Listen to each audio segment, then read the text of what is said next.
The sun was beginning to dip below the horizon, casting long shadows across the dense forest around me. I'd been looking forward to this camping trip for weeks. A solo venture, just me, my gear, and the wilderness. No distractions. The silence of the forest was something I craved. It was supposed to be peaceful, just a simple weekend escape to clear my head. But now, as the last light of day faded away, I started to feel uneasy. I'd chosen a secluded spot in the woods, far from any trails or other campsites. It wasn't that I minded being alone. I actually preferred it. But there was something about the quiet here, something different from the usual peaceful solitude I was used to. The woods seemed deeper, older. I couldn't shake the feeling that I was being watched. The fire crackled, snapping me back to reality as I poked the logs with a stick. The warmth of the flames felt good, the smoke swirling into the evening air. I hadn't seen anyone for miles since I parked my car hours earlier. In a way, that was a relief. I liked being off the beaten path, far away from other people. The idea of isolation was comforting, even if the chill creeping up my spine told me otherwise. The campsite was simple. My tent pitched beside a small clearing with a fire pit, a cooler stocked with supplies, and my backpack leaning against a nearby tree. A perfect, uncomplicated setup for a weekend of nothing but nature. Or at least that's what I thought.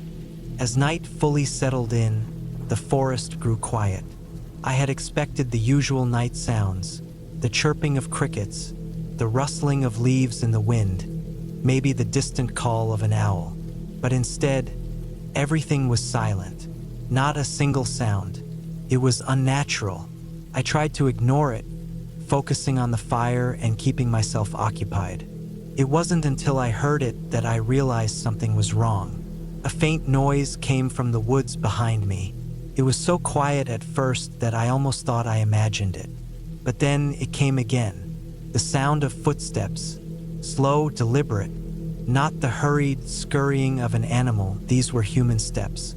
Heavy, like someone walking cautiously, deliberately, trying not to be heard. I tensed, every muscle in my body going rigid. I told myself it was nothing, probably an animal or maybe another camper, though it seemed unlikely given how far off the trails I was.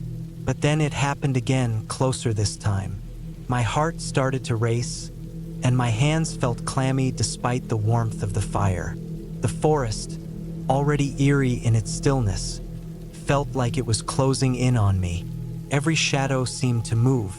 I glanced over my shoulder, but I saw nothing, just trees, tall, dark shapes looming in the darkness.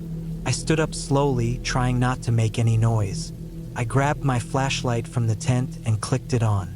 The beam of light cut through the darkness, revealing only a few scattered trees and underbrush. Nothing out of the ordinary. I sighed in relief, shaking my head at myself. I was overthinking things. I was alone in the woods, and my mind was playing tricks on me. The footsteps had stopped, and the forest was as quiet as it had been before. I returned to the fire, sitting back down and focusing on the flames, hoping the unease would pass. But it didn't. As the night wore on, I couldn't shake the feeling that something was off. The shadows felt deeper, the quiet heavier, and then, out of nowhere, the air around me seemed to shift. It wasn't the usual cool night breeze. No, this felt different. Cold, unnaturally cold, like it carried a weight with it. A shiver ran down my spine as I wrapped my jacket tighter around me. It was then that I noticed the movement again. From the corner of my eye, just outside the reach of the firelight, something shifted between the trees. A figure, tall and slender, moving silently through the undergrowth. I froze, my heart pounding in my chest. It was gone before I could fully process what I had seen. A trick of the light, maybe, or my mind playing games with me again. I tried to dismiss it. I tried to reason it away. But the gnawing feeling that I wasn't alone was only growing stronger. I grabbed my knife from the side of my pack, just in case. I knew it was probably overkill. It was unlikely that anyone would be out here in the middle of nowhere, and even if they were, I wasn't exactly defenseless. But I couldn't shake the instinct to be prepared. I stood up again, this time walking around the perimeter of my camp. My flashlight swept through the trees, but it was hard to tell if I was just seeing shadows or something more. The hairs on the back of my neck stood up as I scanned the dark woods. Minutes passed, and the unsettling feeling didn't fade. I couldn't help but feel as though I was being watched. I returned to the fire and sat back down, staring into the flickering flames. Every crackle made me jump. My mind was racing. Was it a person? Someone out there watching me, waiting for me to make a move? Or had I just imagined it all? Letting the silence get to me? The air grew colder still, and the shadows seemed to stretch further into the trees. I was tired, exhausted from the long day of hiking and setting up camp. But sleep felt impossible. The more I tried to relax, the more the unease built. I tried to tell myself I was just being paranoid. But deep down, I knew that something wasn't right. Suddenly, the stillness was broken. A rustling sound coming from the woods to the right. This wasn't just the usual shifting of leaves or the scurrying of animals. It was deliberate. Something moving in the underbrush. It was close, too close. I stood up so fast that I almost tripped. My flashlight swung wildly in the direction of the noise, but I couldn't see anything. My breath came in quick bursts, the weight of the situation pressing down on me. Then I heard it, a voice, faint, barely audible but unmistakable, a low murmur coming from the trees. My stomach dropped, and I felt the blood drain from my face. I had to get out of there. I grabbed my pack, slinging it over my shoulder. The fire still burned brightly, but I couldn't stay. My pulse pounded in my ears as I grabbed my flashlight again, scanning the woods. I was already backing away from the fire, moving toward my car. I didn't even care about the tent or the rest of my gear. I just needed to leave. Then, out of nowhere, I heard it again, the sound of footsteps following me. Not behind me now, but to the side, parallel with my movements. I froze, my flashlight trembling in my hand. I turned quickly, shining the light toward the noise. Nothing. My heart was hammering in my chest. This wasn't right. My instincts were screaming at me. I wasn't imagining things. Someone or something was out there. I broke into a run, my feet pounding the dirt path that led back toward my car. The flashlight bounced wildly in my grip, the beam darting between the trees. The footsteps didn't stop. They were still there, keeping pace with me. Whoever or whatever it was still out there. I ran faster, pushing myself to move faster than I ever had. The sound of footsteps grew louder, closer. It was as if they were right behind me. I could feel the cold breath of the forest on the back of my neck. I didn't stop until I reached my car. With trembling hands, I yanked open the door and slammed it shut behind me. I fumbled for the keys, my eyes darting to the rearview mirror, half expecting to see someone standing right behind me.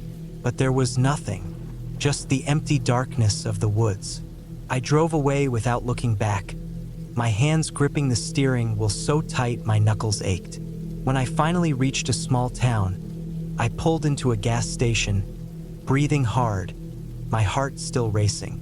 I sat there in the car for a long time, trying to calm myself down. I never went back to that campsite.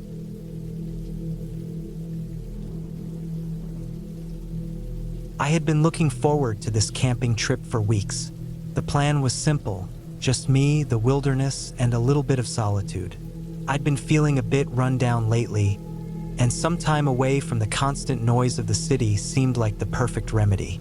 The trip was supposed to be my reset. I chose a small, secluded area in the woods near a mountain range, the kind of place where no one else would go unless they knew exactly where it was. I packed light, just a tent, sleeping bag, food, and my backpack with some essentials. The air was crisp, and the trees whispered above me as I set up camp. It was still early afternoon, and the light filtering through the leaves was soft and golden. At first, everything seemed perfect. The quiet of the forest was so different from the chaos of daily life. The only sounds I could hear were the wind through the branches, the rustling of leaves, and the occasional call of a bird in the distance. It was peaceful, almost meditative. I set up my tent, lit a small campfire, and sat on a rock, staring into the flames. Everything felt right. As the sun began to dip behind the trees, I decided to take a walk around the area. It wasn't a large forest, but it was dense, with tall pines and thick underbrush. I figured I'd stretch my legs and explore a bit before dinner. I walked for a while, following a narrow path that wound between the trees. The further I went, the quieter it got. The birds were gone now, and even the wind seemed to have stopped. It was just still. I didn't think much of it at the time, but looking back, I should have. I stumbled upon a small clearing, a patch of grass surrounded by dense trees. It seemed odd, as the other clearings I'd passed had all been open, and this one felt too enclosed. Something about it gave me an uncomfortable feeling, but I brushed it off. It was probably just my imagination. I looked around, noticing how the sun had nearly disappeared, leaving only the faintest light in the sky. The trees were casting long shadows, and the forest felt darker than it had just a few moments ago. I decided to turn back before it got too dark. As I retraced my steps, the feeling of unease crept back. It wasn't anything specific, just a general sense that I wasn't alone. I quickened my pace, my footsteps crunching the leaves beneath me. That's when I heard it, a faint rustling noise from behind me. It wasn't an animal like a squirrel or a deer. It sounded more like someone moving through the underbrush. My heart skipped a beat. I stopped and listened, my breath catching in my throat. The rustling stopped. For a moment, the forest was still again. I slowly turned around, but there was nothing there, just trees. I shook my head, trying to laugh it off. It was just the wind, or maybe an animal. But then it came again, soft, deliberate steps, like someone walking just out of sight. My instincts screamed at me to run, but I stood frozen, my body tense. I waited for another sound, something to confirm that I wasn't just hearing things. Nothing. I breathed a little easier, telling myself I was just being paranoid. Still, I didn't want to risk going any further into the forest. I made my way back to camp, my pace quickening with every step. When I finally saw the flicker of my campfire in the distance, I felt a rush of relief. But as I approached, something wasn't right. My tent, which had been set up just how I'd left it, was now slightly askew. It wasn't much, just a little off-center, but enough to make me pause. I scanned the area, my eyes darting around the darkening campsite. The fire crackled and popped, casting dancing shadows on the trees. But everything else was quiet, too quiet. I brushed it off again, blaming the wind or some other natural explanation. Maybe I'd left the tent like that without realizing. I set my backpack down and poked at the fire with a stick, trying to focus on the familiar sound of the flames. But I couldn't shake the feeling that something was wrong. It wasn't until after I ate my dinner and the night fully settled in that things took a turn. The wind had died completely, leaving the air unnervingly still. No animals, no rustling in the trees, just the crackle of the fire. I'd been sitting for what felt like hours, staring into the flames, when I heard it again. This time it was unmistakable. Footsteps, not in the distance but right behind me. A crunch of leaves, the snap of a twig. My heart pounded in my chest, and I slowly turned, expecting to see someone there. But there was nothing. I stood up, scanning the campsite, the trees around me, the darkened forest beyond. But there was no sign of anyone. I told myself I was just tired, that maybe I was imagining things after all the quiet, after all the isolation. So I tried to calm myself down. I refocused on the fire. Maybe if I kept busy, I'd shake the feeling of unease. Then, a shadow darted between the trees. It was quick, too quick to be an animal. My blood ran cold. I didn't know what it was, but I knew for certain it wasn't something natural. The footsteps began again, but this time they were closer. They circled around me, deliberately, as if whoever or whatever it was playing a game. My pulse raced, and I fumbled for my flashlight, my hands shaking. I flicked it on, shining the beam into the darkness. Nothing. The rustling grew louder. It was as if someone was walking just outside my camp, staying in the shadows. I could feel them watching me, though I couldn't see a thing. My mind raced, trying to figure out what was happening. Was someone out there? A camper? A hiker who got lost? It didn't make sense, though. I hadn't seen anyone on the way in, and the area was so remote. If someone had been there, they would have made their presence known by now. I grabbed my phone, hoping for a signal, but of course, there was nothing. My mind was spiraling now. What if I wasn't alone? What if someone had been following me the whole time? Couldn't stay there. I needed to leave, but I didn't know where to go. The only option was to pack up and get out of the forest as fast as I could. I started to fold up my sleeping bag, but my hands were shaking too much to do anything quickly. I heard another footstep, closer this time, the crunch of a twig underfoot, and then a voice, just a whisper, too faint to understand. It wasn't a voice I recognized, but it was clear enough to send a chill down my spine. I froze. I couldn't stay. I grabbed my things, shoved them into my pack without any care, and ran. My heart pounded as I sprinted through the forest, not caring about the noise I was making, not caring about the branches scraping my skin. I just needed to get away from that presence. I ran until I couldn't run anymore, until my legs burned and my breath came in ragged gasps. And when I finally stopped, I realized I had no idea where I was. The trees all looked the same, and I was disoriented, the adrenaline clouding my thoughts. But I couldn't stop.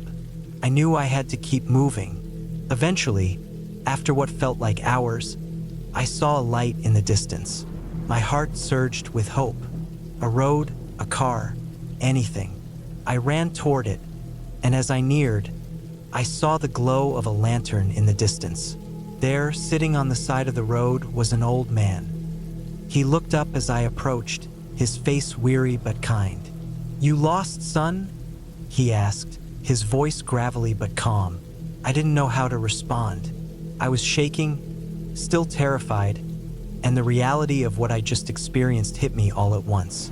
I didn't know if it was a person playing tricks on me or something else entirely, but I knew I needed help.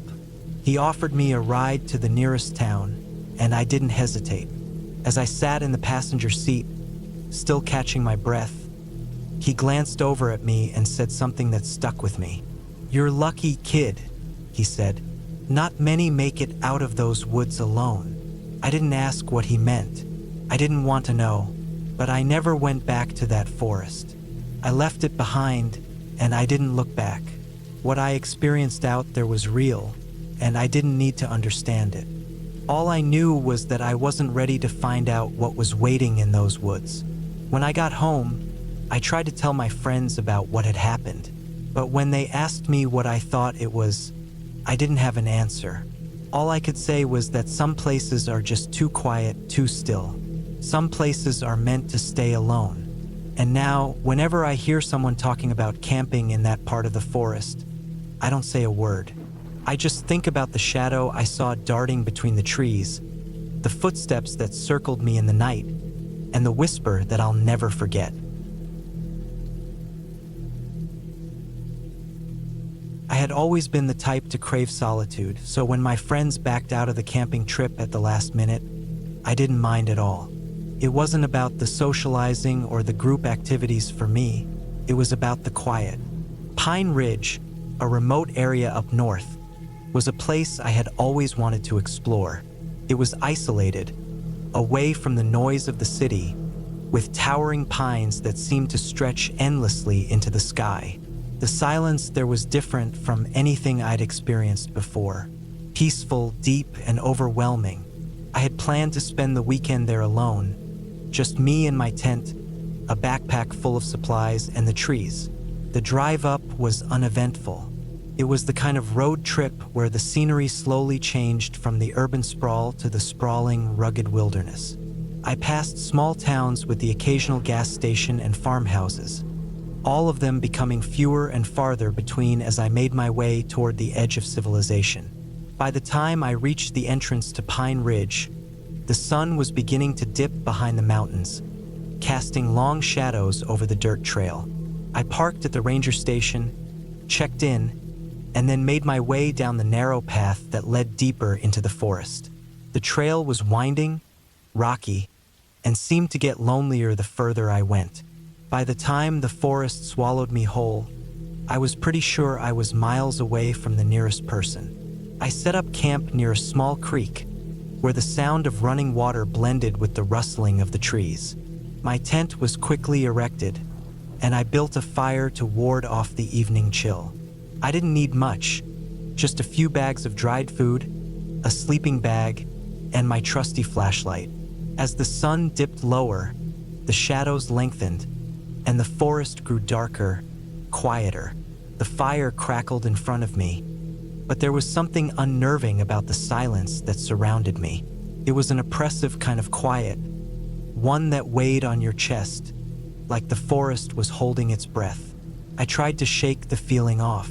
It was probably just my imagination running wild. After all, I had camped alone before. There was no reason to feel uneasy now. I took a deep breath, let the fresh, earthy scent of pine fill my lungs, and settled in by the fire, eating my simple meal. As night fully took over, the forest seemed to change. The air grew colder, and the sounds of the night, the chirps of crickets, the rustling of leaves, shifted in a way that made me feel watched. The fire's crackling was the only sound that broke the stillness, but it felt like it wasn't enough. It wasn't loud enough. It wasn't enough to drown out the feeling creeping up my spine. I chalked it up to nerves. It had been a while since I had spent the night alone in the wild, and I was probably just being paranoid. After eating, I decided to turn in early. I doused the fire, rolled into my sleeping bag, and pulled the flap of the tent closed. But sleep didn't come easily. It never does when you're alone in the wilderness. Every creak of the trees, every gust of wind felt like something other. I finally drifted off, but it wasn't long before a sound woke me up.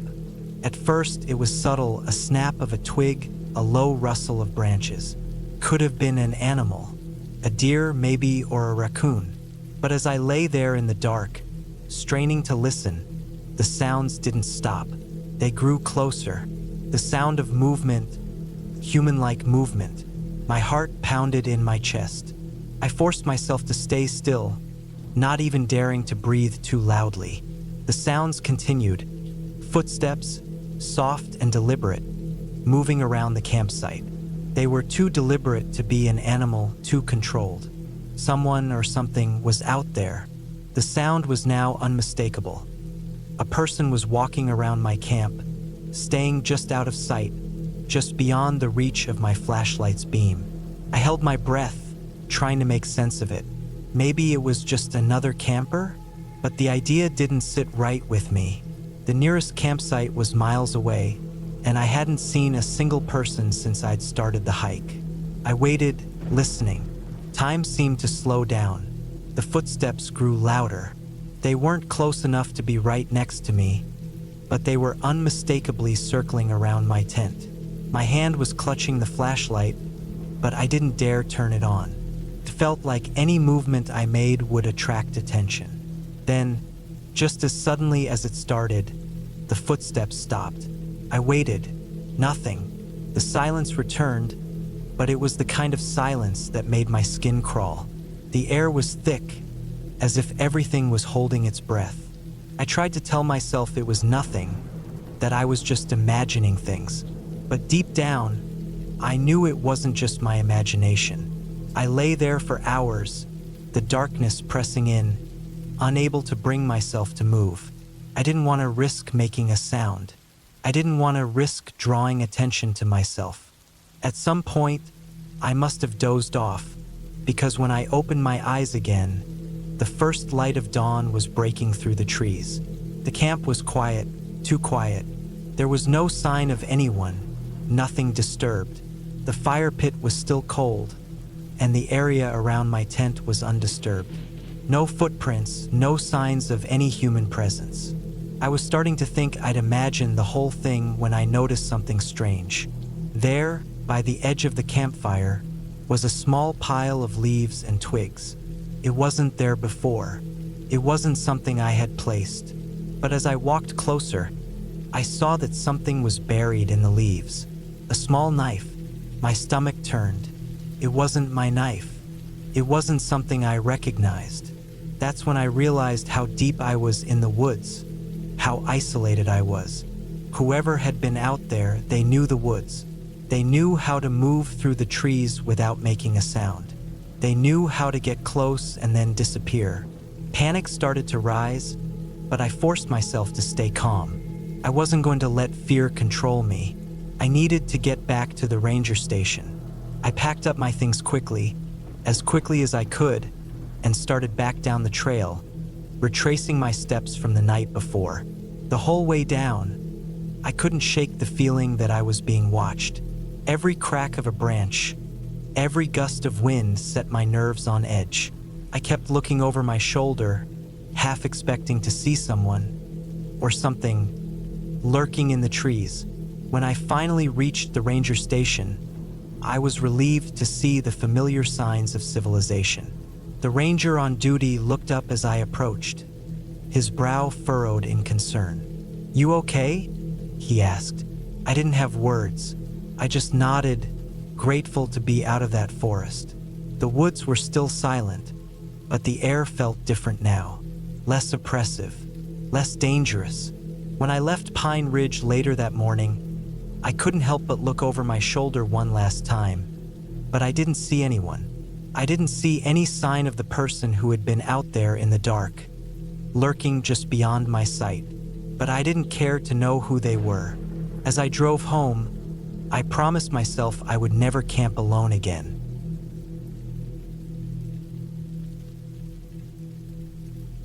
I had always been the outdoors type. Nothing beats a weekend getaway into the woods. Just me, my tent, and the vast, quiet wilderness. So, when my friend Steve invited me to join him on a camping trip in the deep forest up north, I didn't hesitate. We'd camped before, usually in more populated areas, but this time Steve found a spot miles away from any known trails. Secluded, peaceful, and untouched by the chaos of civilization. Sounded perfect. We arrived just before sunset, the sky streaked with the fading orange and pink of the day's last light. The air smelled fresh, like pine and damp earth, with a slight chill to it. The silence was the first thing I noticed. No chirping birds, no rustling of wind through the trees. Just an overwhelming stillness that felt almost unnatural. Steve, as usual, was all about setting up camp. He moved with purpose, setting up his tent with expert precision. I, on the other hand, wasn't as familiar with camping gear. My attempts at putting up the tent were slow and clumsy, but Steve didn't mind. He seemed more relaxed than usual, but maybe that was just the quiet. It was peaceful, sure, but there was something in the air that made me uneasy, something I couldn't place. We finished setting up as darkness began to settle in. A campfire flickered to life, casting a soft orange glow around the small campsite. I could hear the occasional crack of a twig in the distance, but it didn't sound like animals. It sounded deliberate, as though someone or something was walking around just out of sight. I dismissed it as paranoia. We were in the woods, after all. Animals and the wind made strange noises. That night, as we sat by the fire, Steve told me about the spot he'd chosen. It was a remote area, known only to a few locals far away from the hiking trails. It was quiet, peaceful, and supposed to be the perfect place to clear your mind. But Steve's voice dropped a little as he mentioned that the place had a reputation. Locals had told him that some strange things had happened there. Lost hikers, people who'd gone missing and were never found. He'd brushed it off, of course, but there was something about the way he said it that stuck with me. I didn't let it get to me, though. The fire was warm, and the night was clear. The stars above were brighter than I'd ever seen, like scattered diamonds across the vast black sky. We ate, drank a little, and talked about old times, school, work, everything that had been going on in our lives. It was like any other camping trip. Yet, despite the normalcy of the evening, the feeling of unease lingered, like a shadow hanging over me. I decided to go to bed early. My sleeping bag was warm, and I hoped I'd wake up refreshed. But the night didn't go as I'd expected. At some point, I woke up. The fire had burned low, and the only sound now was the occasional crack of a branch. The darkness outside the tent was suffocating, and I felt a deep, instinctual fear clawing at me. Something wasn't right. I lay there listening. There it was again, a soft crunching sound, like someone walking on leaves. But it wasn't the usual rustling of animals. This was deliberate, steady, too regular to be an animal and too close. My heart began to race. I told myself it was nothing. Maybe Steve was outside, tending to the fire or doing something else. I couldn't be sure, but I felt an overwhelming urge to stay still, not make a sound. The footsteps continued, circling the camp. Slowly, carefully, they seemed to be getting closer.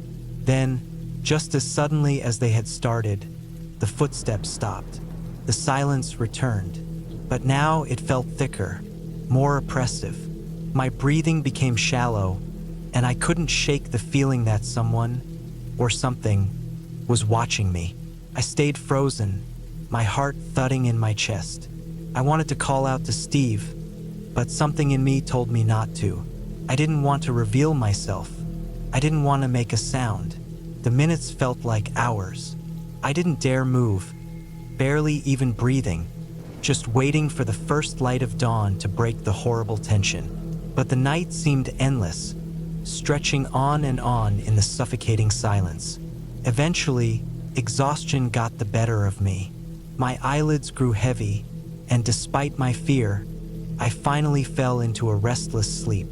The next morning, I woke up with a start, as though the night had never ended. The sun was just beginning to rise, casting a soft light over the campsite. The air was still, and everything was as it should be. The fire was out, but the logs were still smoldering. I unzipped the tent and stepped outside, stretching and blinking against the bright sunlight. Steve was already up, cooking breakfast over the fire. He didn't seem disturbed at all. It was like the night before hadn't even happened. Maybe I had imagined it, I thought. Maybe the isolation had played tricks on me. "Morning," Steve said without looking up. "Sleep okay?" Yeah, elite. Just a little weird, you know? It was so quiet. Steve chuckled. "Yeah, that's the thing about this place. No sounds. Kind of nice though, right?" I nodded, but something about his casualness rubbed me the wrong way. He seemed completely unaffected by the eerie feeling I'd had the night before. It made me feel like I was overreacting. I tried to shake off the lingering anxiety and joined him by the fire. We ate breakfast and spent the day hiking the nearby trails, but the whole time, I couldn't shake the nagging feeling that we weren't alone. Even when I wasn't hearing the footsteps from the night before, there was a constant awareness in the back of my mind, like we were being watched. I tried to ignore it, but I knew something wasn't right. That evening, as we sat around the fire, I decided I couldn't take it anymore. "Hey, Steve," I said, trying to sound casual. "Did you hear anything last night? Like footsteps around the camp?" Steve raised an eyebrow but didn't stop poking at the fire. Footsteps? Nah, man. I didn't hear anything. I hesitated, staring into the fire. The crackling flames seemed louder now, and I could feel my heart racing again. I swear I heard something. I was awake for a while, and I heard someone walking around. It wasn't animals. Steve didn't seem bothered by it at all. You probably heard some animals or maybe the wind. It can mess with your mind out here, but that wasn't it. I was sure of it. The footsteps were too deliberate, too controlled. There was something off about it. I didn't want to say more, but my mind was racing. What if someone else was out there? Someone who shouldn't be? That night, as we settled into our tents again, I didn't sleep. Not at all. I lay in my sleeping bag, my mind working overtime, trying to make sense of everything. Every time I thought I might drift off, I heard a noise, soft and distant, but close enough to make my heart jump. The sound of leaves crunching beneath footsteps. But it wasn't just the noise. It was the feeling, that heavy, suffocating feeling of being watched. The air around me felt thick with tension, like there was someone just outside the tent, waiting. I couldn't stand it anymore. I grabbed my flashlight and unzipped the tent, stepping out into the cold night. I needed to see for myself. I needed to know I wasn't imagining things. I walked around the camp, shining the beam of the flashlight over the ground. The soft light illuminated the forest around me. Nothing, just trees, just shadows. But then, my light caught something on the ground. A footprint, a fresh one. The soil was disturbed, the edges still soft. My heart skipped a beat. The steps were real. Someone had been here, but who? I quickly returned to my tent, not daring to look behind me, and crawled into my sleeping bag, trying to calm my racing thoughts. But sleep didn't come. Not that night. Not after everything I'd seen. The next morning, Steve woke up to find me on edge, my eyes wide with exhaustion. "What's going on with you?" he asked, concerned. "You look like you haven't slept at all." "I saw something last night," I said, my voice shaking. "There were footsteps. I found footprints." Steve didn't laugh. He didn't brush it off. He looked at me for a long moment before standing up and grabbing his backpack. "We're leaving. Now." I didn't argue. We packed up the camp as quickly as we could, the uneasy silence between us growing. As we left the site and made our way down the trail, I couldn't shake the feeling that something was following us, watching us. It wasn't until we reached the parking lot that I realized we were safe. We were back in the world where there were other people, where the woods weren't so vast and empty. As we drove away, I finally let out a breath I hadn't realized I was holding. But even now, months later, I can still hear those footsteps in my mind. The crunch of leaves, the feeling of being watched. I don't know who or what was out there, but I know this. I'll never go back to that place, and I'll never forget the feeling that we weren't alone.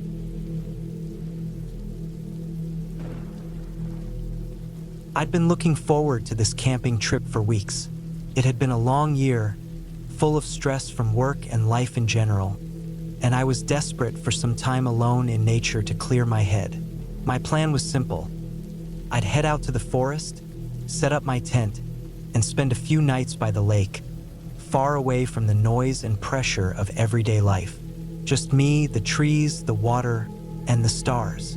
The drive was longer than I expected, but I didn't mind. The further I went, the more the world seemed to quiet down. The streets turned to winding country roads, and the houses faded into dense trees. I reached the trailhead just as the sun began to dip behind the mountains. The forest was thick and green, a stark contrast to the dusty roads I had traveled on earlier. I parked my car, grabbed my backpack, and set off. The air smelled fresh, earthy, like the kind of place where you'd think you'd hear nothing but birds chirping and leaves rustling. I felt a wave of calm as I walked deeper into the woods. There were only a few other campers here, their cars parked further along the trail, but it was still early, and the place felt quiet. I liked it that way.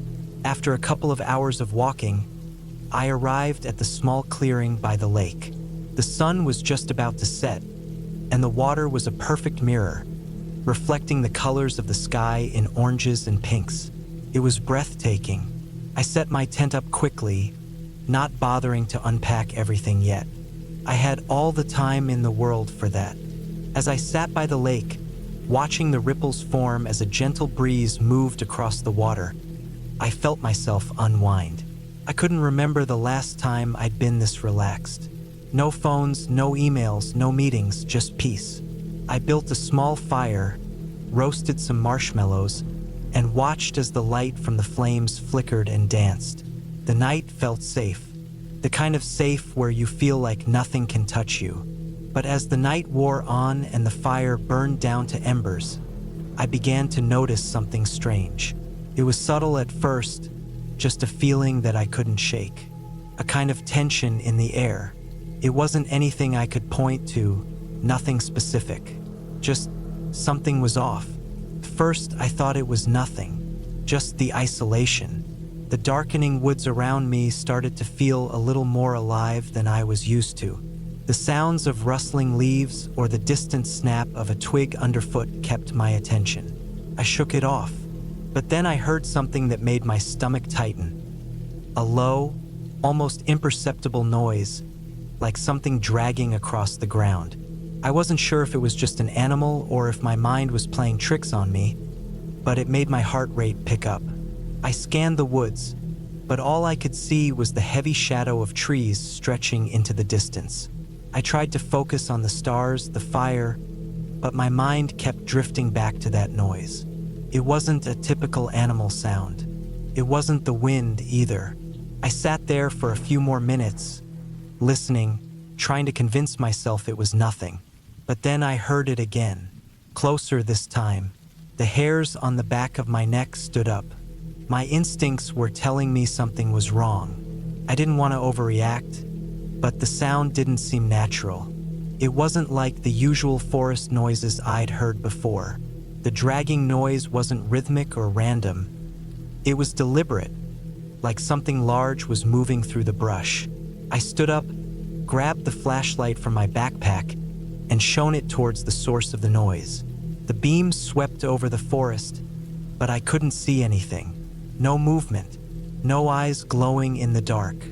It was just trees and shadows. I forced myself to sit back down, trying to calm my nerves. Could be an animal. Maybe a bear? A deer?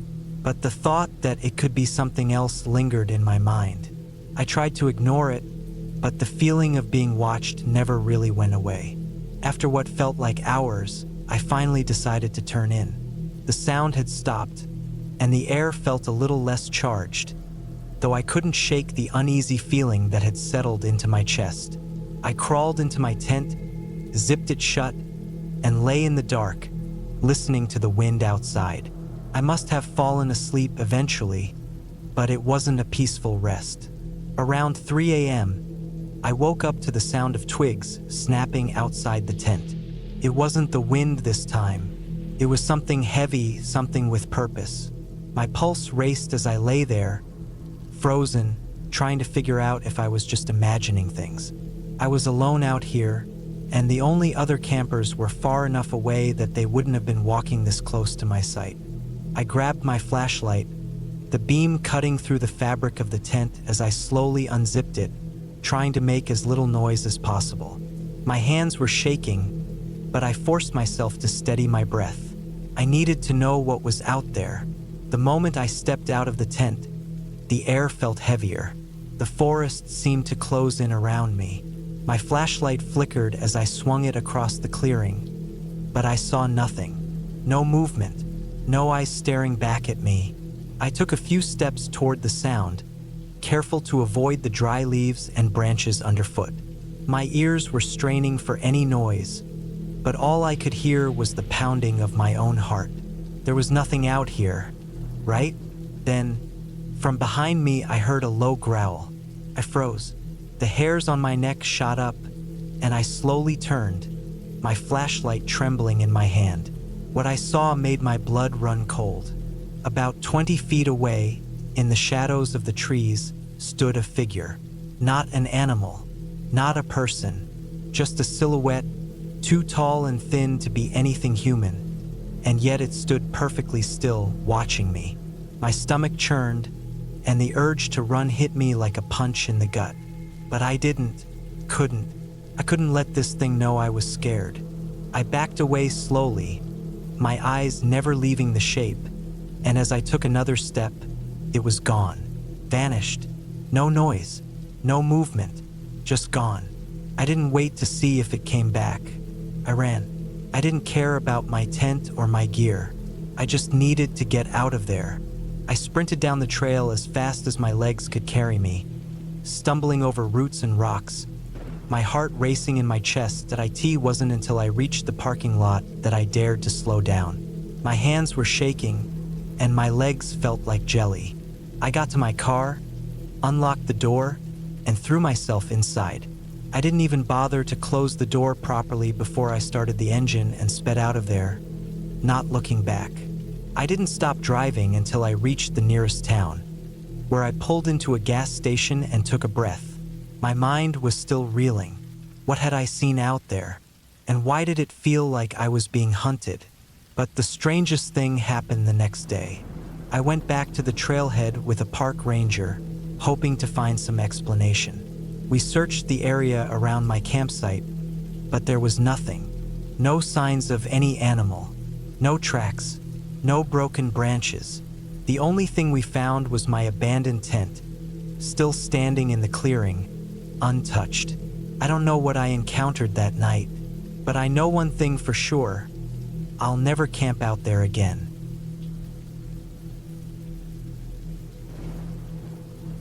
I've always been one for a bit of adventure, so when the chance to go camping deep in the woods came up, I jumped on it.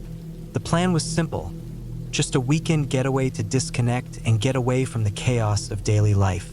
No distractions, just nature and the peace that comes with it. The campsite we chose was secluded, miles away from any kind of civilization. I was looking forward to the silence and the pure sense of isolation that only a place like this could offer. It was just me and a couple of friends, but as the weekend neared, one of them backed out. No big deal, I thought. More room for me to enjoy the solitude. So it ended up being just me, alone in the wilderness with only my gear, my thoughts, and a few provisions for the weekend. The weather had been perfect in the days leading up to the trip. Cool mornings, clear skies, and calm evenings. I figured I couldn't have picked a better time to be out here. When I finally arrived at the site, the sun was starting to dip below the horizon, casting long shadows through the trees. The trail leading in was narrow, barely wide enough for a single person to walk through. The crunch of the dry leaves beneath my boots was the only sound that accompanied me as I made my way deeper into the woods. The air was crisp, fresh with the scent of pine and earth, the kind of smell that feels like it's purging all the stale air from your lungs. Setting up the tent was quick and easy, no issues there. I had been camping enough to know how to get everything in place without too much hassle. After that, I built a small fire, just large enough to cook my meal and provide a little light as the dark settled in. The crackling of the fire and the occasional rustling of the trees in the wind were the only sounds now. It was peaceful, but there was something about the silence that felt heavy. I shrugged it off as just the usual nervousness that comes with being alone in the woods. As the night grew darker, I found myself staring into the flames, thinking about how good it felt to be away from everything. No phone, no messages, no expectations. Just me and the forest. I had planned to read for a while, but after some time, I started to feel that tug in my stomach, the one that signals the deepening of night and the subtle shift in the air. That's when I noticed it. I couldn't quite place it at first. Something felt off. It wasn't the usual sounds of the forest. The wind had died down, and the leaves had stopped rustling. The normal nighttime sounds of wildlife, the chirping of crickets, and the distant hoots of owls were strangely absent. It was just quiet. I shook my head, trying to ignore it. It was probably just my mind playing tricks on me. Maybe it was the isolation. Maybe it was the fact that the sun was long gone, leaving only the firelight and the darkness surrounding me. But the stillness made me uneasy. I'd never been in a place this isolated, this far from anything familiar. It wasn't just the silence. There was something else, something that crept into my thoughts. A feeling hard to describe, but it was as though I was being watched. My skin prickled, and I had the overwhelming urge to look around, to check the shadows between the trees. But I didn't. I kept staring at the fire, watching the flames dance and flicker, trying to calm my nerves. I forced myself to relax. "It's nothing," I told myself. "It's just your mind running wild. You've been out here 100 times before."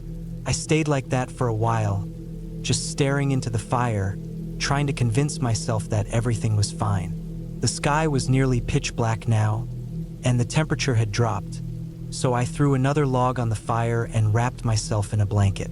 I wasn't sure how much time passed, but eventually, I decided it was time to head to the tent. The fire was dying down, and I didn't want to be out here in the dark alone for too long. As I packed up my things and extinguished the flames, I couldn't shake the feeling that something wasn't right. The air had become dense, almost suffocating, and I felt a growing unease in the pit of my stomach. The walk to the tent felt longer than it should have. Each step felt deliberate, as though I was being pulled deeper into something I didn't understand. When I finally crawled inside and zipped up the door, I tried to settle in for the night, but sleep didn't come easily. The hours dragged on. Every time I closed my eyes, I saw the darkness outside the tent, pressing in against the thin walls like it was trying to swallow me whole. I kept telling myself to relax, but it felt impossible. My breathing was shallow, quick, and I kept hearing things. Small sounds, far-off noises, things that didn't belong. I tried to convince myself that it was just the wind or animals, but it didn't sound like any animals I'd ever heard before. These noises were too deliberate, too rhythmic. I lay there, wide awake, listening to the subtle creaks and cracks around me. The tent groaned slightly, shifting with the wind. The trees outside rustled. I kept staring at the entrance of the tent, waiting for the next noise. And then it came. A soft, slow footstep. One, then two. It wasn't a deer or a bear. The steps were too light, too careful. I froze, my heart pounding in my chest. I held my breath, straining to hear. There it was again, a single, deliberate step. I stayed completely still, my muscles locked in fear. The steps were getting closer, slowly, agonizingly so. I wanted to scream, to shout out, but the words wouldn't come. My throat was tight, and I could feel my pulse in my ears. I counted the steps in my head, 5, 6, 7. And then, nothing. Complete silence. Time seemed to stretch on for an eternity. My mind raced, trying to process what I'd heard. I didn't know what to do. Should I go outside and confront whatever it was? Should I stay in here and wait it out? But the silence was the worst part. I couldn't hear the wind anymore. No animals, just the beating of my own heart. And then I heard something else.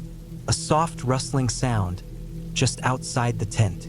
Something moving through the brush. I couldn't see it, but I could hear it, scraping along the ground. I lay there, completely still, feeling the cold sweat on my skin. Every second felt like a year, every breath louder than the last. I had to know what was out there, but the fear kept me frozen. Couldn't move, couldn't make a sound. The rustling continued for what felt like hours, but eventually, it stopped. I kept waiting, listening for any sign of movement, but there was nothing, just stillness.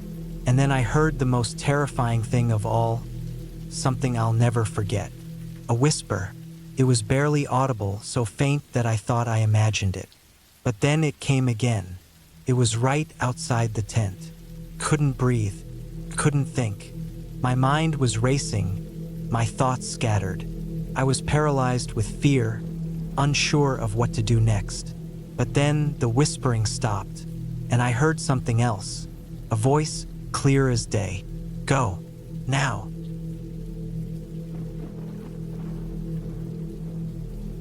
It was a random decision, one of those spur-of-the-moment choices that sometimes lead to unexpected events. I'd been feeling the weight of city life on my shoulders. Work, traffic, noise, and the constant hum of technology that never seemed to turn off. So one Friday afternoon, I packed my things and drove out into the mountains. I was alone. The idea was simple. Spend the weekend camping, no distractions, no interruptions. Just me and nature.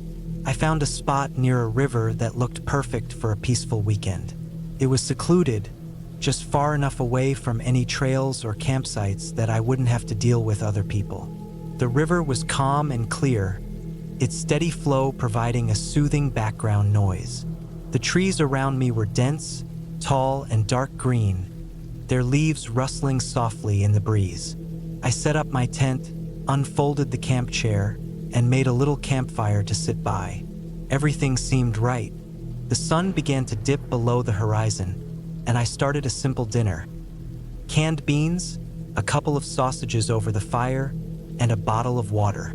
Nothing fancy, just enough to get me through the night. As the fire crackled and the darkness fully took over the forest, I leaned back in my chair, looking up at the sky. The stars were bright, so much clearer than the city lights I was used to. I took a deep breath, inhaling the fresh, earthy air. For the first time in a long while, I felt relaxed. But then, just as I was about to drift off into a peaceful state, I heard something. At first, it was just a rustling sound from the bushes nearby. I dismissed it. Probably just an animal, maybe a squirrel or a raccoon. But then the sound grew louder. It wasn't the normal rustling of small creatures. This was heavier, like something larger moving through the underbrush. I sat up straighter in my chair, trying to get a better look in the direction of the noise. I couldn't see anything, but the sounds continued. It sounded like something was moving toward me, slowly, carefully. Maybe it was a deer or something, but there was an unsettling quality to the noise. The trees around me seemed to bend slightly in the breeze, and the shadows cast by the fire made everything look a little more distorted, a little more alive. I grabbed my flashlight from the ground and shone it in the direction of the sound, my heart racing a bit faster now. The beam of light cut through the darkness, but there was nothing there. The rustling stopped for a moment, and I felt foolish. It was probably just an animal after all. But then, just as I was about to sit back down, I heard it again, this time much closer. It sounded like something large was moving through the brush right behind me. I froze, my muscles tensing. I turned my head slowly, shining the light behind me. But again, there was nothing. I stood up, my heart pounding now, a nervous tension settling in my chest. I thought about grabbing my phone, but there was no service out here. If something was out there, I was completely alone. My breath quickened, and I felt a wave of anxiety flood over me. I told myself it was just a deer or a bear or something harmless. But the more I stood there, listening to the silence that followed the rustling, the more uneasy I felt. I decided to check around the campsite. There was no way I was going to just sit there and wait for whatever was to show up. With my flashlight in hand, I circled the area, scanning every tree and shadow. Everything seemed fine, but I couldn't shake the feeling that I was being watched. The hairs on the back of my neck stood up, and I felt like there was something I wasn't seeing, something just beyond the edge of the light. After what felt like an eternity, I finally sat back down, trying to calm myself. The fire was still crackling, and the river continued its steady murmur. I forced myself to take a few deep breaths, The woods were alive with the usual sounds: the wind in the trees, the distant calls of birds, the rustling of leaves. Still, the nagging feeling lingered. I stayed awake for hours that night, the flickering fire casting strange shadows on the surrounding trees. Every little sound seemed amplified. Every snap of a twig, every rustle in the brush made my pulse spike. I kept checking my surroundings, trying to convince myself that I was being paranoid. It was just the wilderness. Animals lived out here. They were just doing their thing. Eventually, I must have drifted off to sleep. The fire had burned low, and the forest was quiet. But then, in the middle of the night, I woke up suddenly. The feeling of being watched was stronger now. My breathing was shallow, and I could hear nothing but the distant sound of the river. I grabbed my flashlight and turned it on. For a split second, I thought I saw something move in the darkness. It was just a flash, a figure slipping between the trees. My heart thudded in my chest, and I nearly dropped the flashlight in my panic. I swung it around the campsite, but there was nothing. The woods were silent again. I spent the rest of the night staring out into the dark, my eyes straining to catch any movement. Couldn't relax. Sleep was out of the question now. As the hours dragged on, I realized something. I wasn't alone out here. I couldn't explain it, but every instinct I had screamed that there was something else in the woods with me.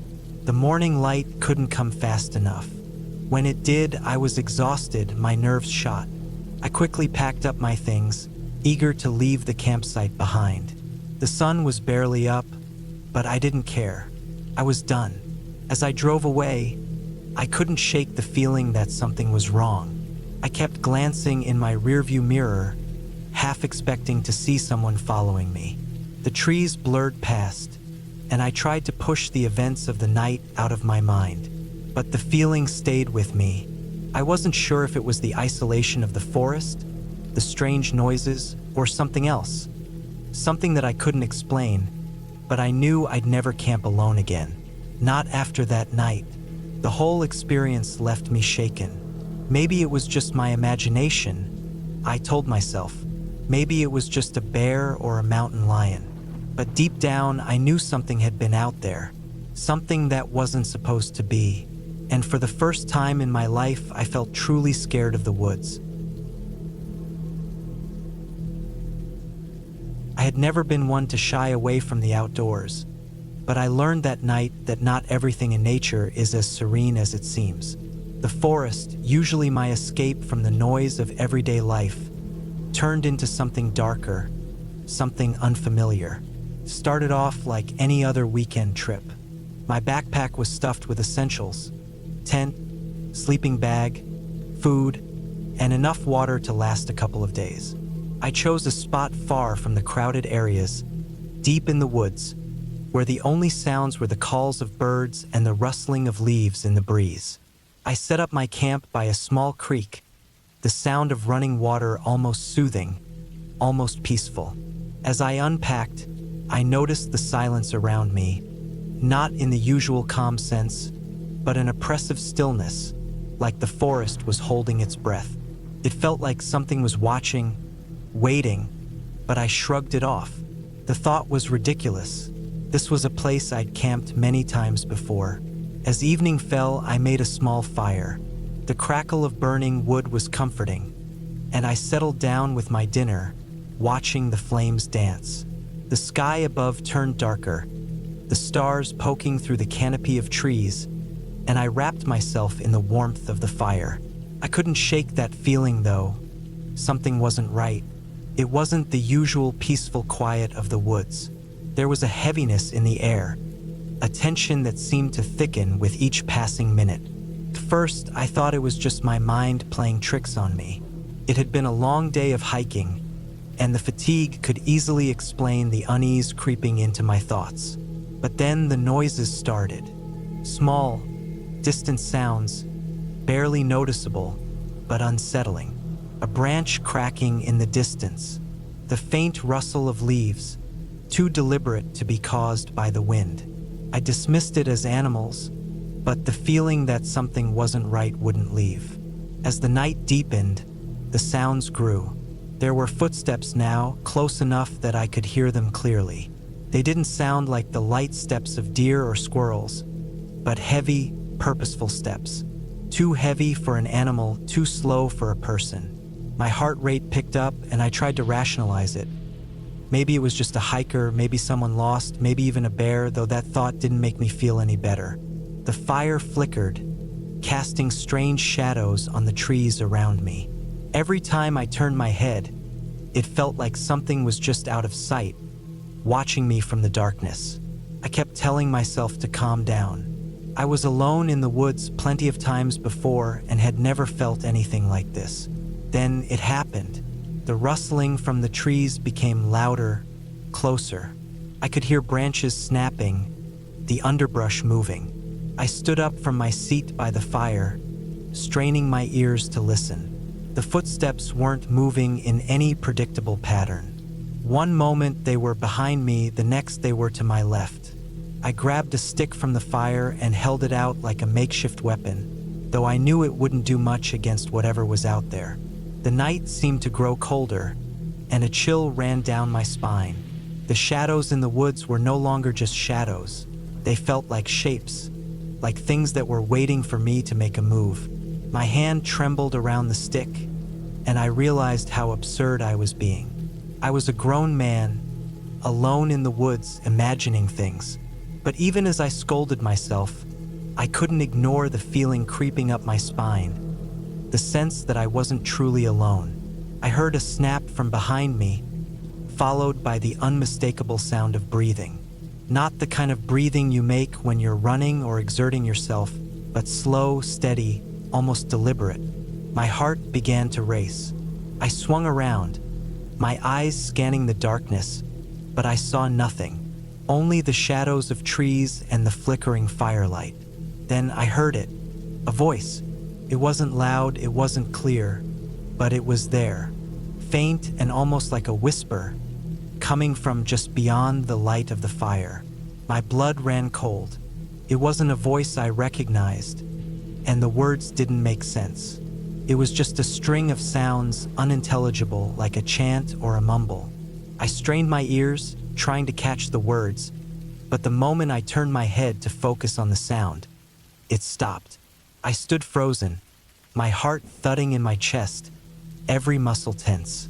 For a long while, I just listened to the night, nothing. No sounds of breathing, no footsteps. It was as though whatever had been out there had disappeared. But I didn't move. I didn't dare. I eventually sat back down, trying to calm myself. Maybe it was some trick of the wind, the fire playing games with my mind. Maybe there were animals nearby, and I was just overreacting. But deep down, I knew that wasn't it. This wasn't an animal, this wasn't the wind. Felt like something else. I stayed awake for hours, eyes darting to every movement in the trees, every flicker of light in the fire. It wasn't until the first hint of dawn started to brighten the sky that the tension in my chest began to loosen. The shadows weren't as thick anymore, and the woods seemed to be returning to their natural rhythm. Birds began calling, the rustling of small animals in the underbrush, the gentle flow of the creek. The night had passed and I had survived, but I wasn't the same. I didn't feel the same. I packed up my things quickly, the fire still smoldering behind me. As I gathered my gear, I couldn't shake the feeling that someone, or something, was still watching me. My hands were shaking as I folded the tent and stuffed it into my bag. When I turned to leave, I glanced back at the spot where I had camped. The clearing was empty, peaceful even, but the fear that had clung to me all night still lingered. It wasn't until I was halfway down the trail, my camp far behind me, that I found something. Something I hadn't noticed the night before. There, on a tree near where my tent had been, was a mark. A deep scratch like something large and sharp had carved into the bark. It was the kind of mark that couldn't have been made by a normal animal. It was too precise, too deliberate. I stared at it for a long moment, a cold sweat breaking out across my forehead. I didn't want to stay another minute.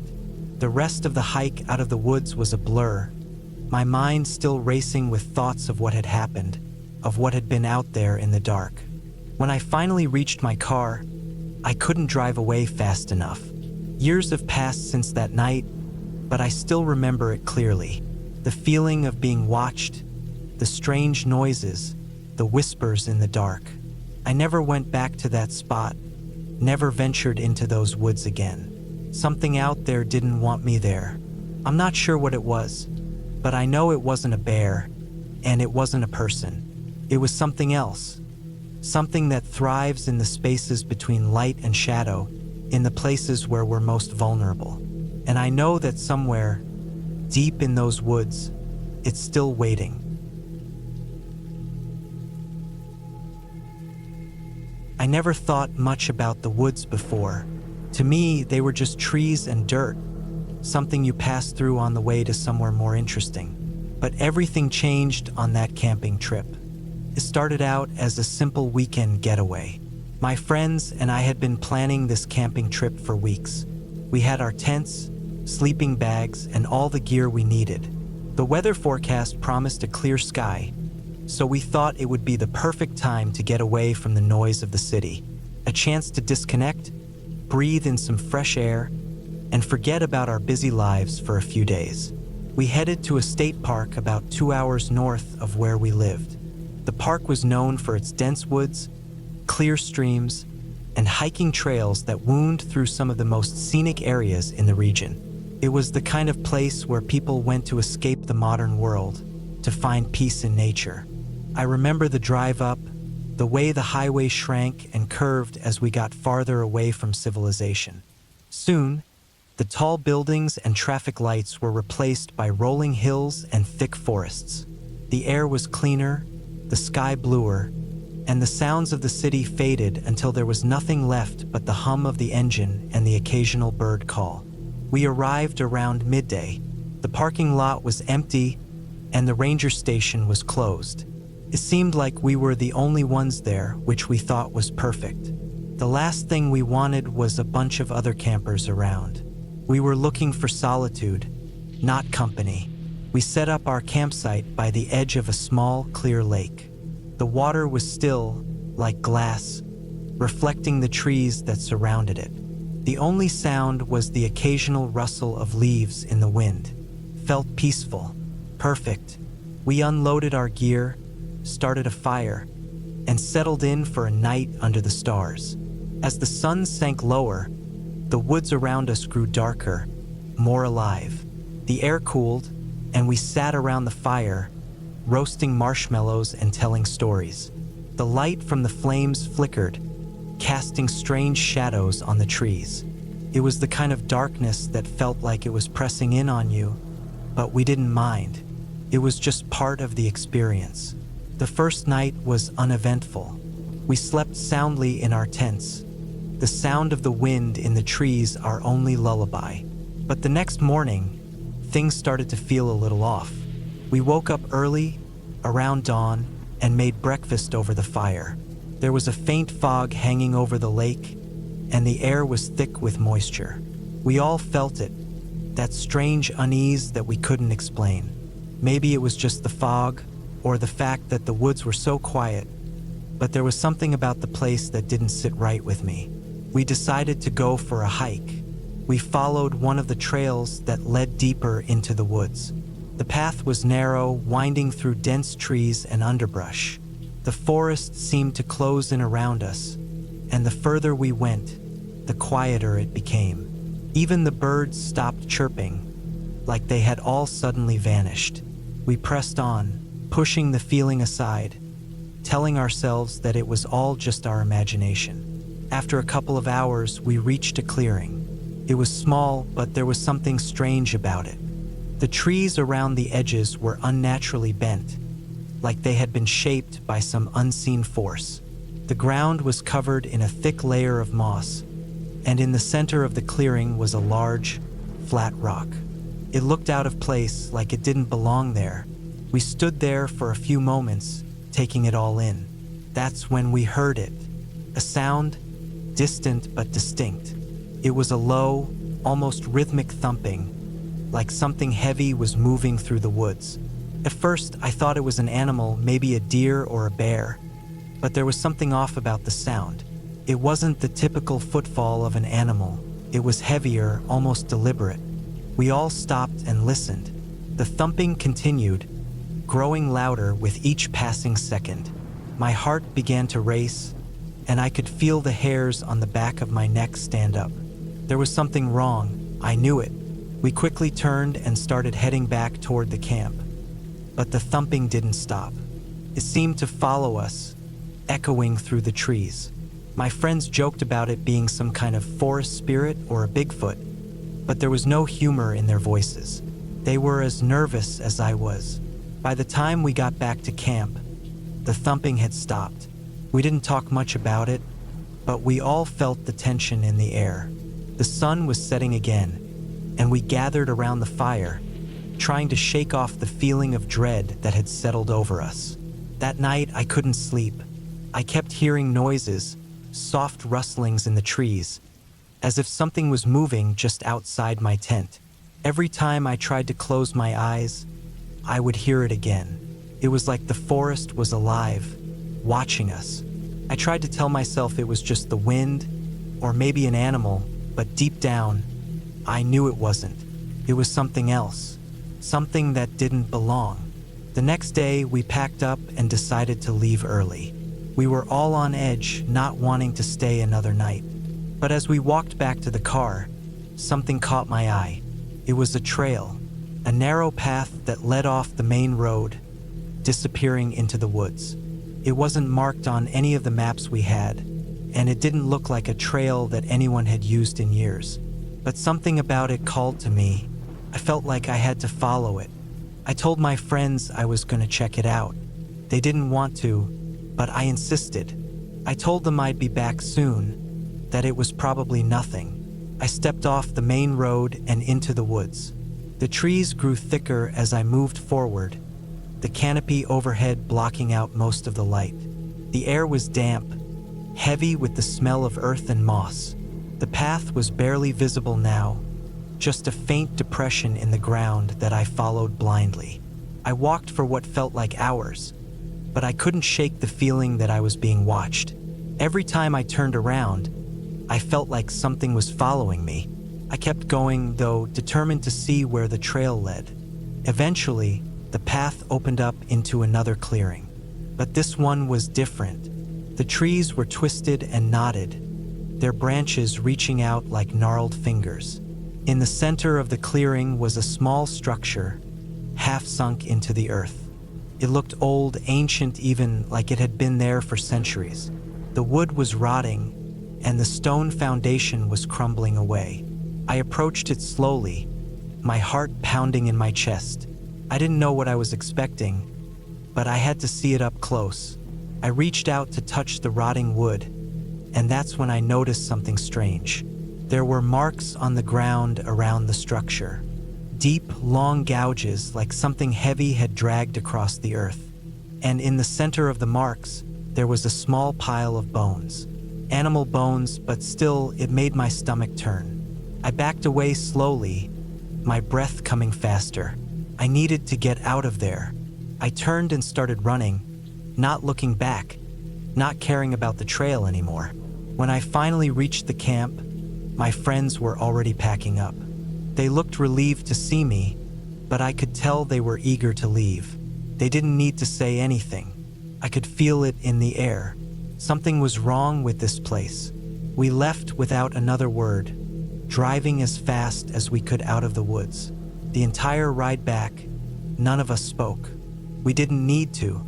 We all knew that something in those woods wasn't right, and none of us were ever going back. As we drove away, I couldn't shake the image of the bones or the feeling that something had been watching me the whole time. I didn't know what it was, but I knew I never wanted to find out. The woods had a way of hiding things that weren't meant to be found. We never talked about it again, but I don't think any of us will ever forget that trip.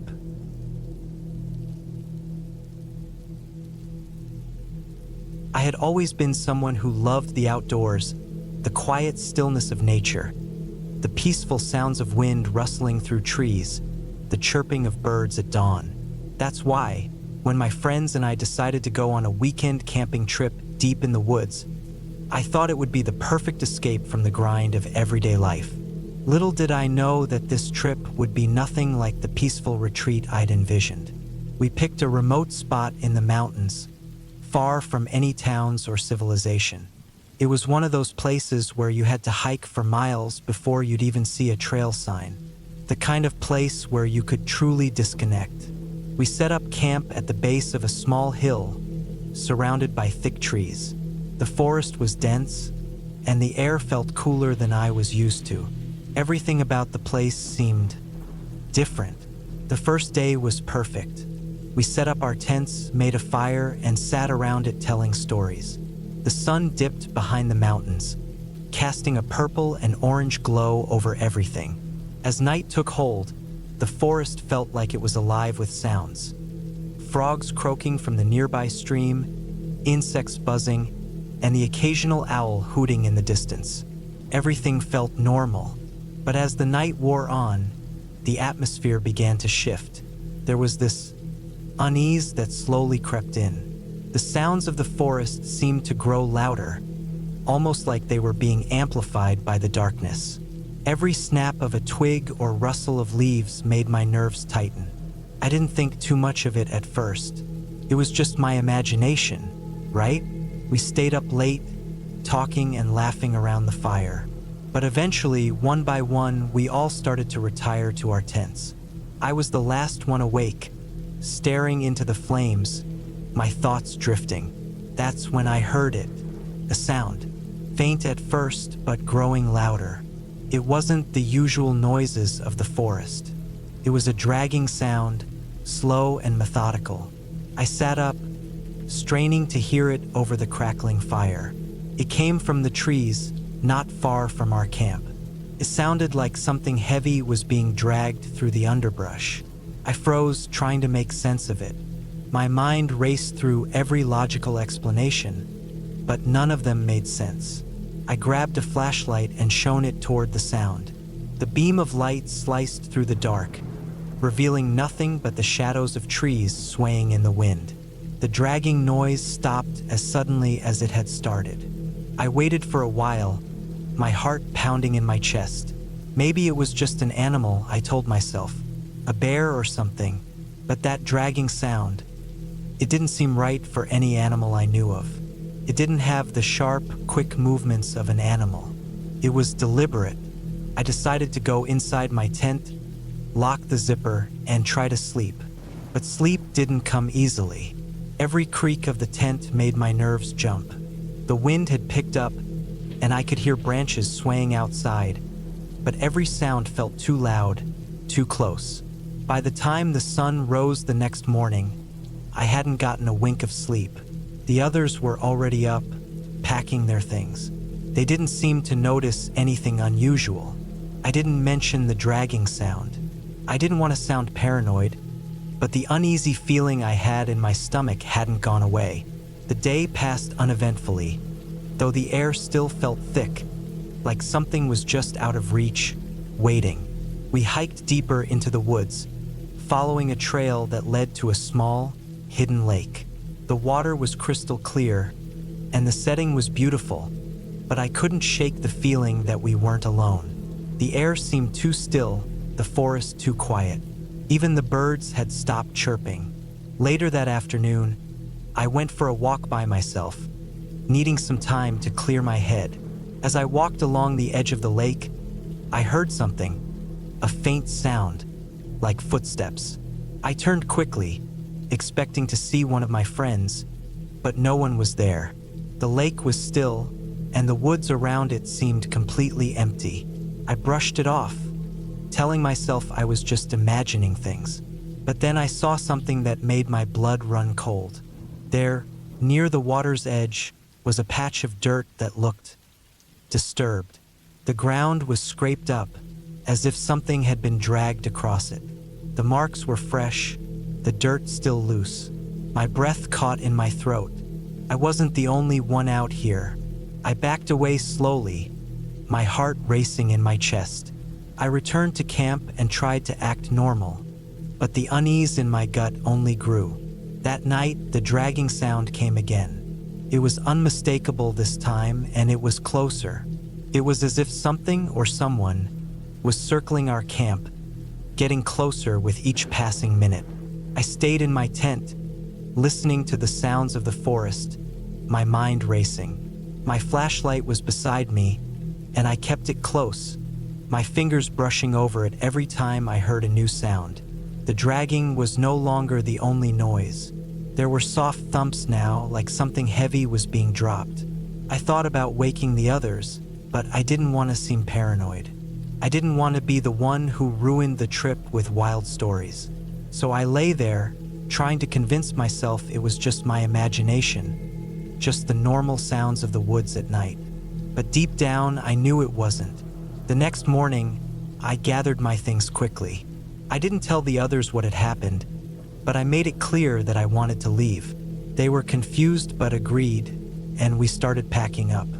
As we were preparing to head out, I noticed something that sent a chill down my spine. In the dirt around our campsite were deep marks, scratches, as if something had been pacing around our tents during the night. We didn't stay to figure it out. We left the campsite without another word, hiking out of the woods faster than I'd ever hiked before. The unease never left me, not until we reached the safety of the main road, where I could hear the distant sounds of traffic. The feeling didn't go away, though, lingering in my mind long after we were gone. Once I was home, I decided to look into the area online, trying to find any explanation for what had happened. That's when I found something disturbing. A local news article about a series of strange disappearances near that same spot in the woods, going back several years. The article didn't mention any suspects, but it did include a description of strange marks found around the campsites where the disappearances occurred. I don't know what was out there in those woods, but I know one thing for sure: it wasn't anything natural. The dragging sound, the strange marks, the eerie silence. It was like something was watching, waiting. I don't think I'll ever go camping again, not after that.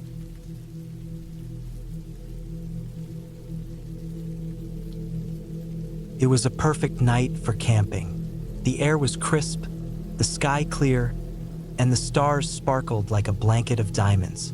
I was alone, just me and my tent, out in the woods.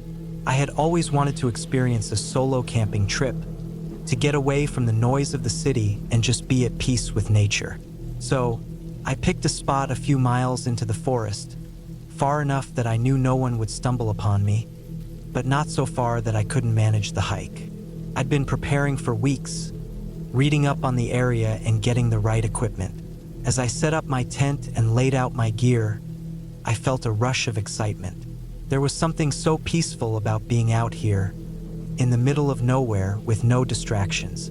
The only sounds were the rustling of the trees and the occasional snap of a twig underfoot. It was exactly what I wanted. I built a fire, sitting close to its warmth as the sun dipped below the horizon. The shadows in the forest grew longer, and the night air got colder. I cooked my dinner over the fire, the smell of the roasting meat mingling with the fresh pine scent. As I ate, I listened to the night sounds, the chirping of insects, the distant hoot of an owl, the rustling of the leaves. It was peaceful, yet something about the quiet made the hairs on the back of my neck stand up. It wasn't fear. It was more like the feeling you get when you're aware of how small and insignificant you are in the vastness of the world. After finishing my meal, I sat there for a while, staring into the fire. There was no one else around for miles, or at least that's what I thought. The woods were supposed to be mostly empty this time of year, but as the hours passed, the quiet became unnerving. I tried to ignore the odd sensation crawling over me, the sudden sense that I was being watched. The wind had picked up, and the trees swayed, casting long, wavering shadows across the ground. It was just nature, I told myself. But then I heard it. A crack, sharp and sudden, like a branch snapping in the distance. I froze, my heart skipping a beat. It wasn't the wind, not this time. I listened harder, trying to pinpoint where the noise had come from. Another crack, this time closer. My instincts told me it wasn't an animal.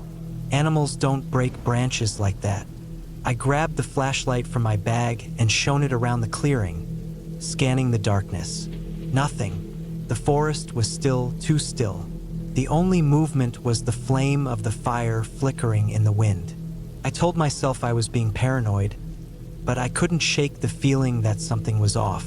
I had read that being out in nature alone could sometimes trigger feelings of unease, and I'd brushed it off as just that, my mind playing tricks. But as I sat there, staring into the night, I couldn't ignore the growing sense that I wasn't alone. Minutes stretched into hours, and the noise never came again. Eventually, the fire began to die down, and I knew it was time for bed. I gathered up my things, stuffed them into the backpack, and zipped up the tent. The air felt colder now, and I wrapped myself in my sleeping bag, trying to ignore the feeling of discomfort that seemed to be growing in my chest. I tried to sleep, but the noises of the forest kept me awake. The wind was louder now, and the trees creaked and groaned, their branches rubbing together. I lay there for what felt like an eternity, straining to hear anything that didn't belong. The feeling of being watched never left me, but I kept telling myself it was just my imagination. At some point, I must have fallen asleep because I woke to the sound of something outside my tent. A soft rustling, like footsteps on the forest floor. I lay still, barely breathing, listening. It was too quiet for an animal. No crunching of leaves or branches breaking, just soft, deliberate movement. My heart raced as I gripped the flashlight tightly, unsure whether to go out and check or stay put. The rustling continued for what seemed like hours, though I knew it had only been minutes. I wanted to call out, to make myself known, but the instinct to remain silent was stronger. My mind raced through every possible scenario, but none of them felt right. Whoever or whatever was out there didn't want to be heard, but they were still close enough for me to hear their every move. Suddenly, the rustling stopped. The silence that followed was deafening. I held my breath, wondering if I had imagined it all. Then I heard something else. A low, almost inaudible whisper carried on the wind. It wasn't a voice, not exactly, but the unmistakable sound of someone or something trying to communicate, just on the edge of hearing. The hairs on the back of my neck stood on end. I had to get out of there, but I didn't. I stayed in the tent, paralyzed by fear. My mind screamed at me to leave, to run, but my body wouldn't move. The night stretched on, the darkness outside pressing in, and the feeling of being watched never left. When the sun finally began to rise, I was exhausted, having barely slept a wink. The woods were still, and for a moment, I felt a sense of relief. Maybe it was just my mind playing tricks on me. I packed up my things quickly, eager to leave, but when I stepped outside the tent, I saw something that made my blood run cold. There, in the dirt just outside the tent, were footprints. Fresh, deep impressions in the earth, too large to be from any animal and far too close to my tent. They circled the campsite, as if someone had been walking around me in the night, watching, waiting. I could feel my stomach turn as I knelt to examine them. They weren't from any human I recognized. The gait was uneven, the steps erratic. My hands shook as I stood up and looked around, but there was no sign of anyone, just the quiet of the forest, the same as it always had been. I didn't stay long. I packed up as quickly as I could, throwing everything into my backpack with shaky hands. The feeling of being watched never left me as I hiked out of the forest, the trail never seeming to end. I glanced over my shoulder every few minutes, half expecting to see someone following me. But each time I looked, the forest remained still and empty. By the time I reached the parking lot, the sun was high in the sky, and the unease in my chest hadn't faded. I threw my gear into the back of my car and slammed the door, not looking back once. I didn't even bother to lock the car. I just wanted to leave.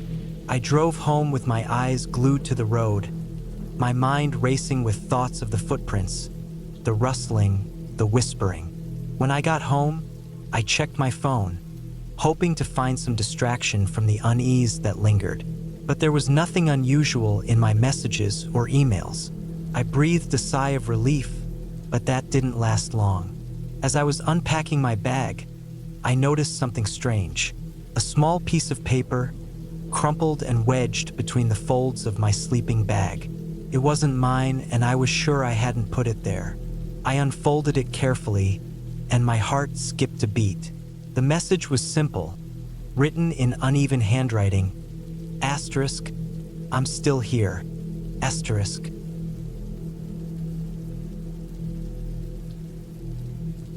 I didn't think much of it at first. A weekend camping trip.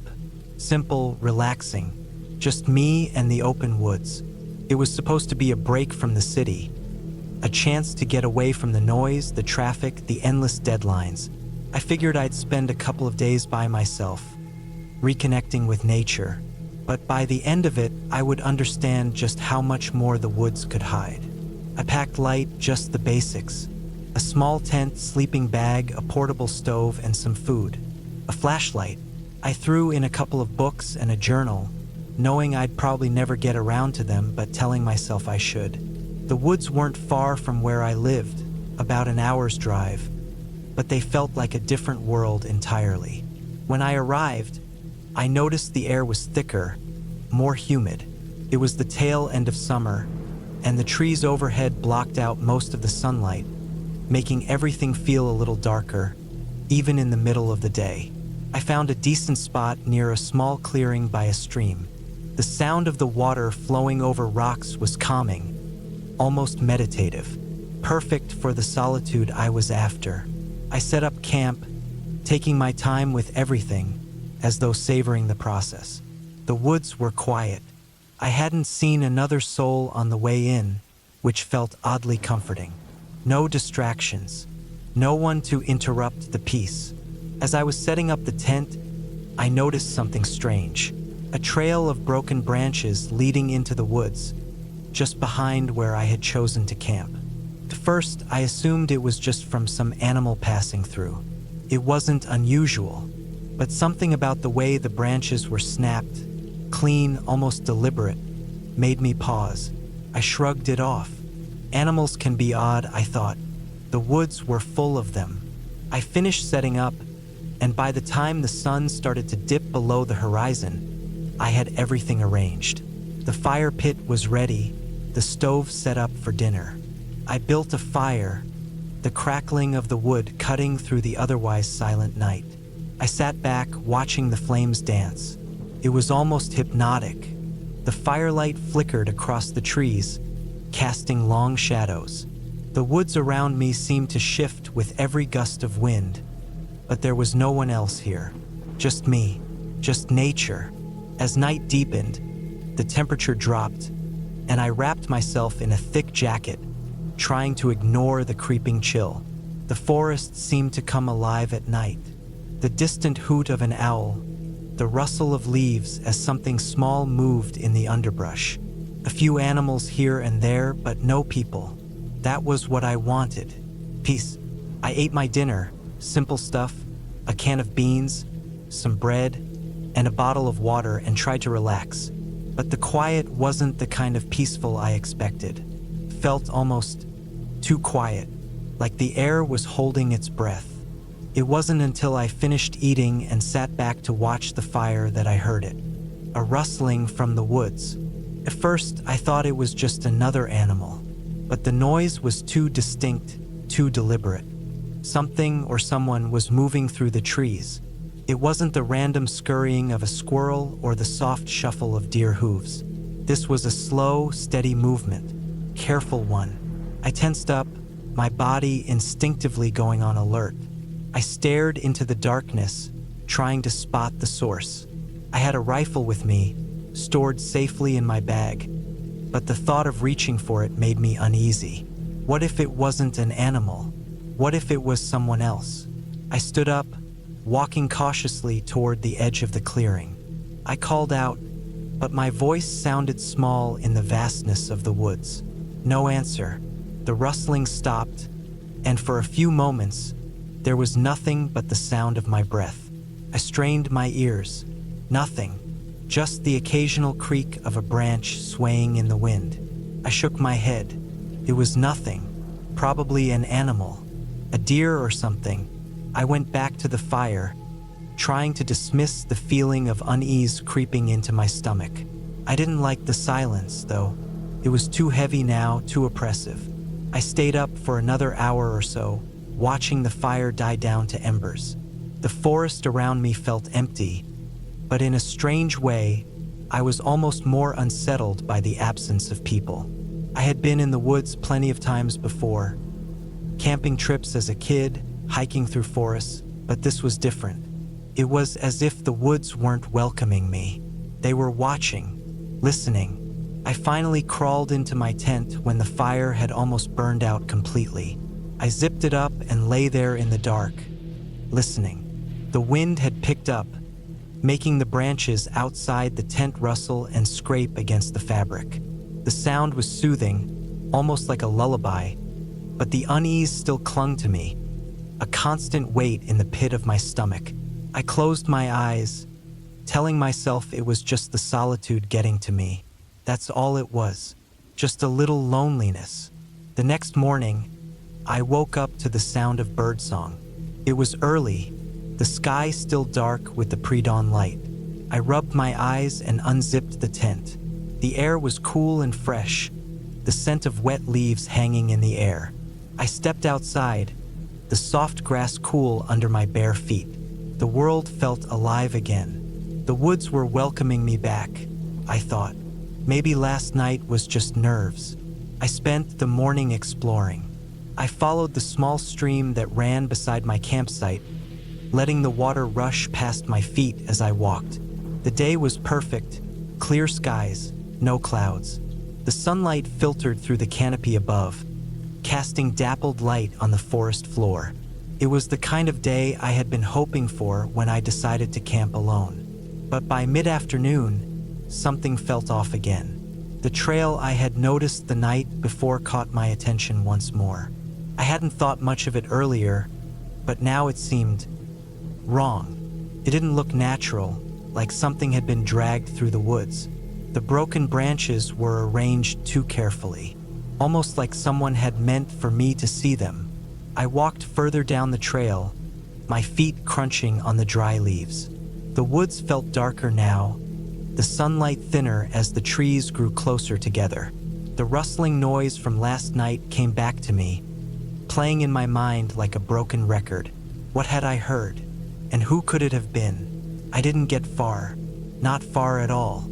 The trail seemed to end abruptly, the path narrowing as the woods thickened. I stood there for a moment, unsure of what to do. Then something caught my eye, a small, nondescript object in the dirt. I bent down to pick it up. It was a small, crumpled piece of paper, torn and stained with what looked like dirt and rainwater. I unfolded it carefully, my hands trembling as I tried to make sense of the scribbled writing. "Leave now. Don't stay another night." The words were crude, barely legible, but there was no mistaking the urgency. I felt my heart rate spike. My first instinct was to laugh it off. A prank, some stupid joke from other campers. But that didn't explain the broken branches or the trail or the feeling I had been getting ever since I arrived. I looked around, trying to shake the sense of dread that was slowly creeping up my spine. This wasn't normal. This wasn't just some practical joke. I turned and hurried back to camp, every step quickening, my heart pounding in my chest. The woods felt different now, more hostile, like they were closing in on me. I couldn't shake the feeling that someone was watching me again, just out of sight, waiting for me to make a mistake. When I got back to my campsite, I quickly packed up my things. I didn't care that it was early afternoon. I wasn't going to stay another night. I wasn't gonna risk whatever was out there in those woods. As I was folding up my tent, I heard a twig snap behind me. It was soft, faint, but I heard it clearly. I froze, every muscle in my body locking in place. This time, it wasn't the wind. It wasn't the rustling of leaves. Someone or something was out there. I turned quickly, but the woods were empty. No sign of movement, no trace of anyone. I finished packing in a hurry, my hands shaking as I loaded everything into my bag. I couldn't leave fast enough, but as I turned to head back to my car, I heard something again. A voice, faint but unmistakable. Just one word, leave.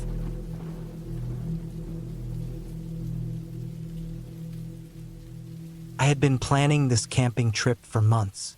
The idea was simple. A quiet weekend alone, just me and nature. No distractions, no work emails, just a chance to reconnect with the outdoors.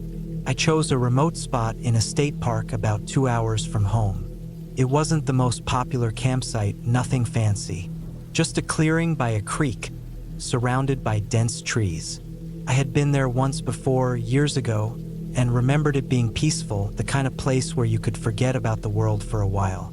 I drove up alone on Friday afternoon, feeling that calm excitement that always comes with setting up camp in a new place. The road to the site was bumpy and winding, with trees closing in on both sides. My car's tires crunched against the gravel, and I rolled down the window to let in the cool air. The scent of pine and earth immediately filled my lungs. Felt right. I parked my car at the small, unattended lot, where only a few other vehicles were parked. I had the whole weekend ahead of me. Grabbing my backpack and camping gear, I made the short walk to the clearing. It was exactly how I remembered it, with the creek gently bubbling to one side, surrounded by tall, dense trees. I set up my tent, laid out my sleeping bag, and built a small fire pit. As the sun began to dip below the horizon, I was satisfied with the setup. That night, I cooked a simple meal over the campfire.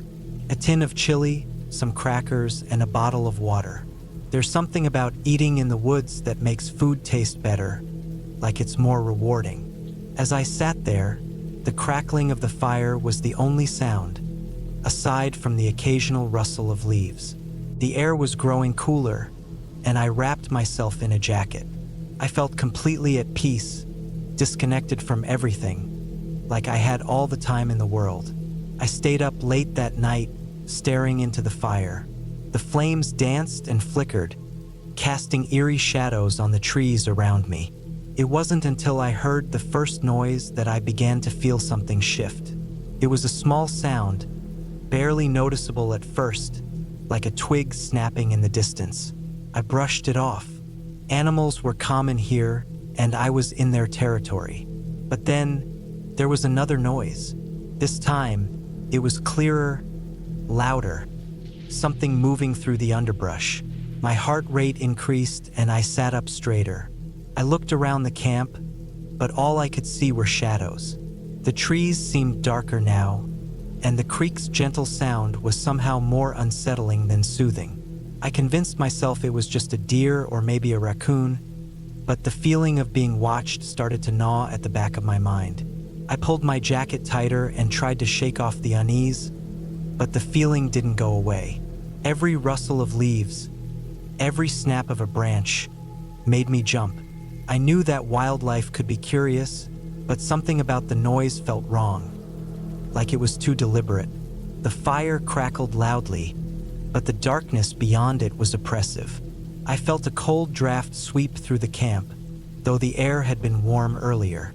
I glanced over at my tent, now feeling more like a barrier than a safe place. The thought of going inside and zipping up the flap crossed my mind, but I didn't want to retreat. This was supposed to be my escape, after all. I stood up, deciding to take a quick walk by the creek to clear my head. I needed to get some air and shake off the tension. I grabbed a flashlight, clipped it to my belt, and walked cautiously toward the water. The beam of the flashlight bounced off the rocks and trees as I moved, but the darkness around me seemed to stretch further than it should have. The creek was still, and the sounds of nature, the occasional bird, the rustling of branches, had quieted down. I squatted by the water's edge, running my fingers through the cool stream. I could hear the faint sounds of nature again, but I couldn't quite shake the feeling that something wasn't right. I stood up to leave, but as I did, I heard someone, walking along the opposite side of the creek. The sound was deliberate, heavy, like the person was trying to stay hidden. My pulse quickened. I froze, the flashlight trembling in my hand. The footsteps grew louder. Whoever it was getting closer. I quickly turned off my flashlight and crouched behind a cluster of rocks, trying to keep as quiet as possible. I could hear breathing now, slow and steady, coming from just beyond the creek. It wasn't the huffing, hurried breath of someone running. No, it was slow, controlled, like someone stalking. I could feel my chest tightening, and my skin prickled with goosebumps. I waited for what felt like an eternity, my heart thudding in my ears. The footsteps stopped. I waited, straining to hear the next movement. I didn't know who it was, but I couldn't shake the sense that they knew I was here. There was no way it was an animal. Suddenly, the sound of movement came again, but this time it was much closer. Too close. I could hear the shuffling of boots against the ground, the creak of branches snapping underfoot. My breath caught in my throat. The person was on the same side of the creek now. I was terrified, stuck in place, unable to move, unsure what to do next. I thought about running back to my tent, but that would be too obvious, too loud. Instead, I waited, feeling like prey in a hunter's gaze. It was the most primal kind of fear, a sense of being utterly exposed. Then, in the distance, I heard a voice. It was faint, barely a whisper carried by the wind. I couldn't make out the words, but the tone was low and slow. It sounded like someone calling my name. My heart skipped a beat. There was no one else around. I was completely alone here. I hadn't told anyone exactly where I was going. Panic set in. I needed to leave to get out of here. I backed away slowly from the creek, my mind racing for a plan. I knew I had to get back to the car, but the path was too far. And then there was that voice again, louder this time. I took off at a sprint, my feet pounding against the dirt. I didn't dare look back, but I felt the weight of someone following, footsteps just behind me. The trees rushed by in a blur as I raced towards the clearing, towards my tent, towards safety. I didn't know if they were actually behind me or if my mind was playing tricks, but I wasn't about to take any chances. When I reached the camp, I slammed the tent flap open and jumped inside, quickly zipping it up behind me. I lay there, breathing heavily, my heart still racing. The sounds of the forest seemed far away now, almost muffled. I didn't dare turn on my flashlight. I just lay there in the dark, listening to every creak of the tent, every rustle of the wind outside. Hours passed. Nothing happened. The footsteps had stopped. The voice had gone silent. Eventually, I fell into an uneasy sleep, not knowing whether I was truly safe or just exhausted from the fear. The next morning, I woke up with the first light of dawn. The air was calm, and the forest around me looked as peaceful as it had when I arrived. I didn't hear any strange noises. There was no sign of anyone having been near my camp. I packed up quickly, barely taking the time to make a proper breakfast. I felt a deep, overwhelming urge to leave, to get back to my car and drive home. I couldn't shake the feeling that someone, had been out there, but I couldn't explain it. There was no evidence, no sign that anything had happened beyond my own terrified imagination. I made it back to the car without incident, and as I drove home, I couldn't help but wonder what had really happened. Had I been followed? Was it a person or just a figment of my fear? All I knew for certain was that I would never go back to that campsite again. Some things are better left unexplored, and sometimes the woods are best enjoyed from a distance.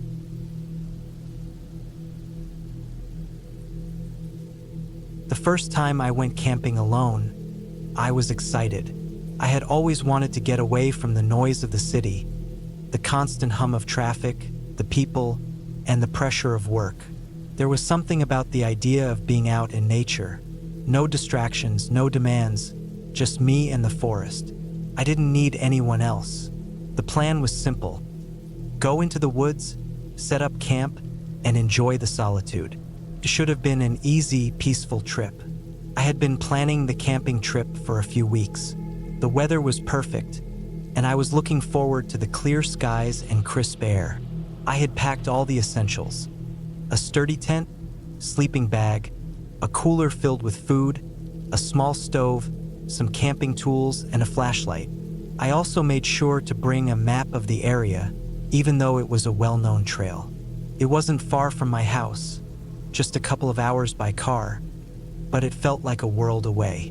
The drive was peaceful, with no one else on the road for miles. I drove through small towns and then into a dense forest area. The trees were tall, and the roads narrowed as I got closer to the campsite.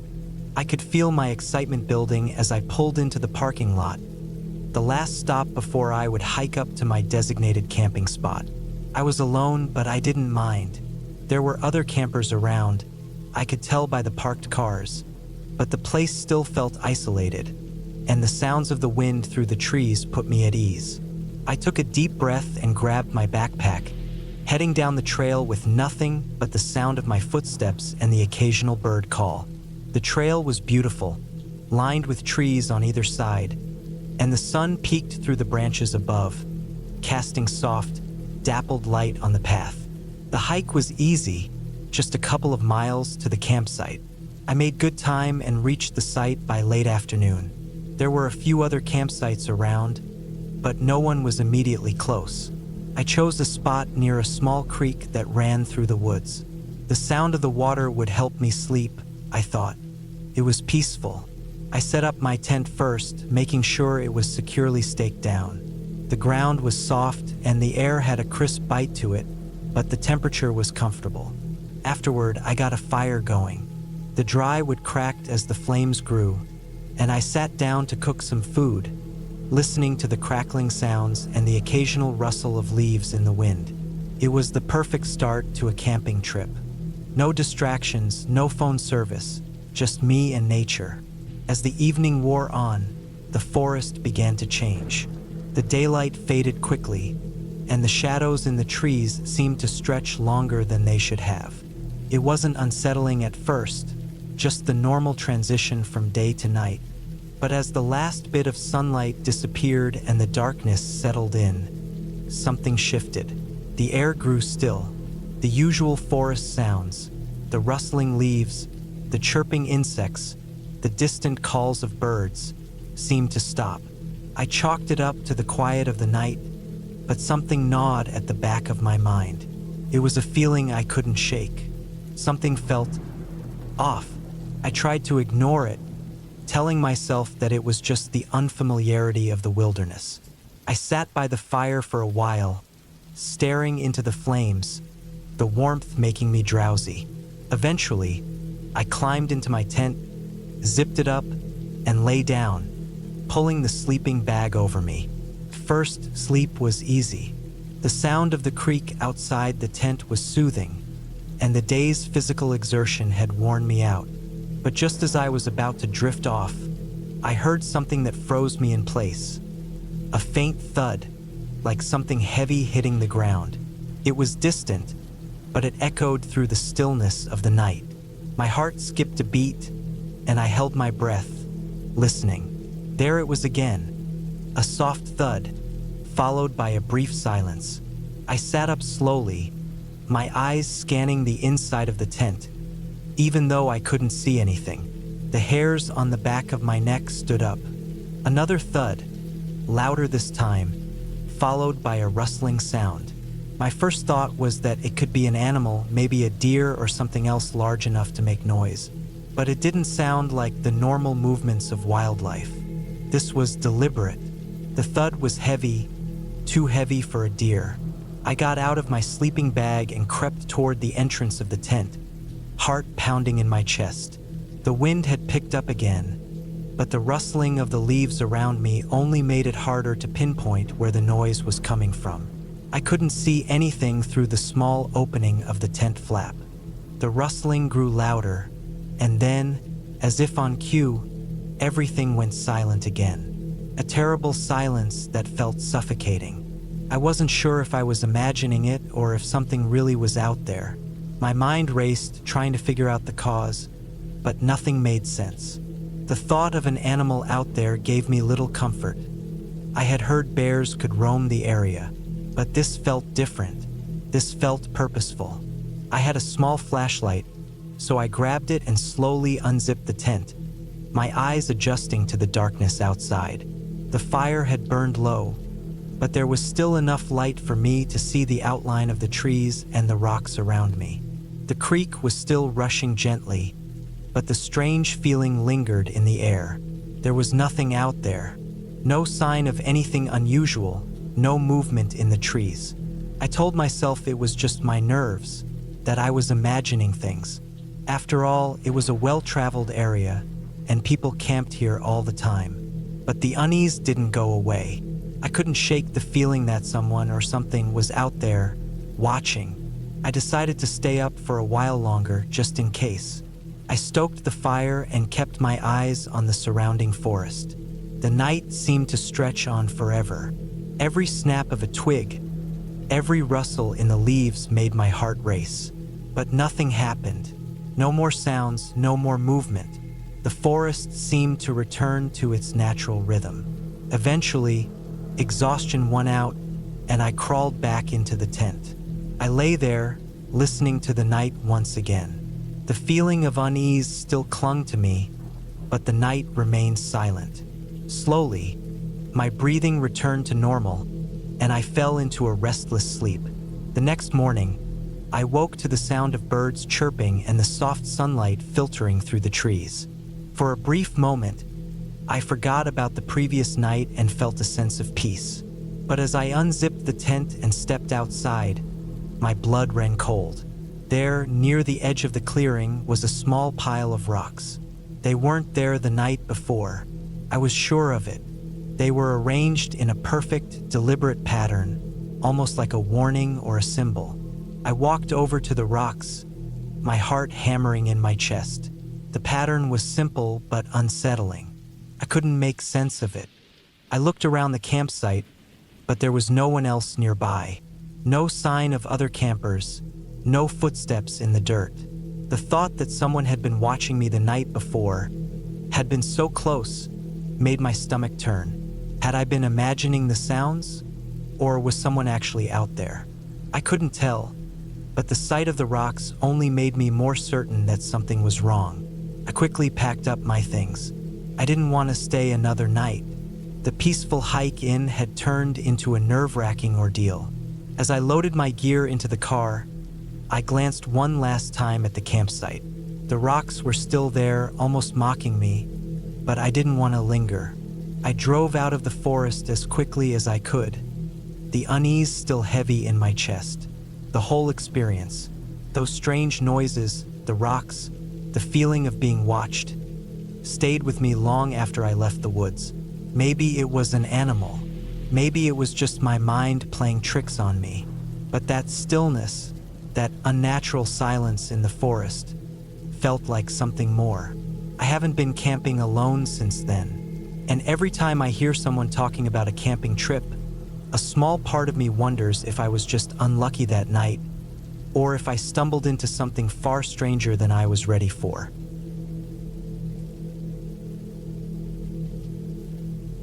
It had been a while since I'd gone camping, the kind of camping that takes you miles away from the nearest town, where the only sound you hear is the wind, the rustle of leaves, and the crackle of your campfire. It had always been my favorite way to escape the world. Just me, the woods, and the silence. So when I got the opportunity to go on a weekend trip with a few friends, I jumped at the chance. We picked a remote spot deep in the forest, far away from any marked trails. It seemed perfect. I was used to camping, but this time, something felt different from the start.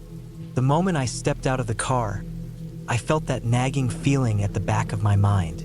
I brushed it off, thinking I was just being paranoid. It was probably just the isolation. After all, nothing ever really happens when you're camping, right?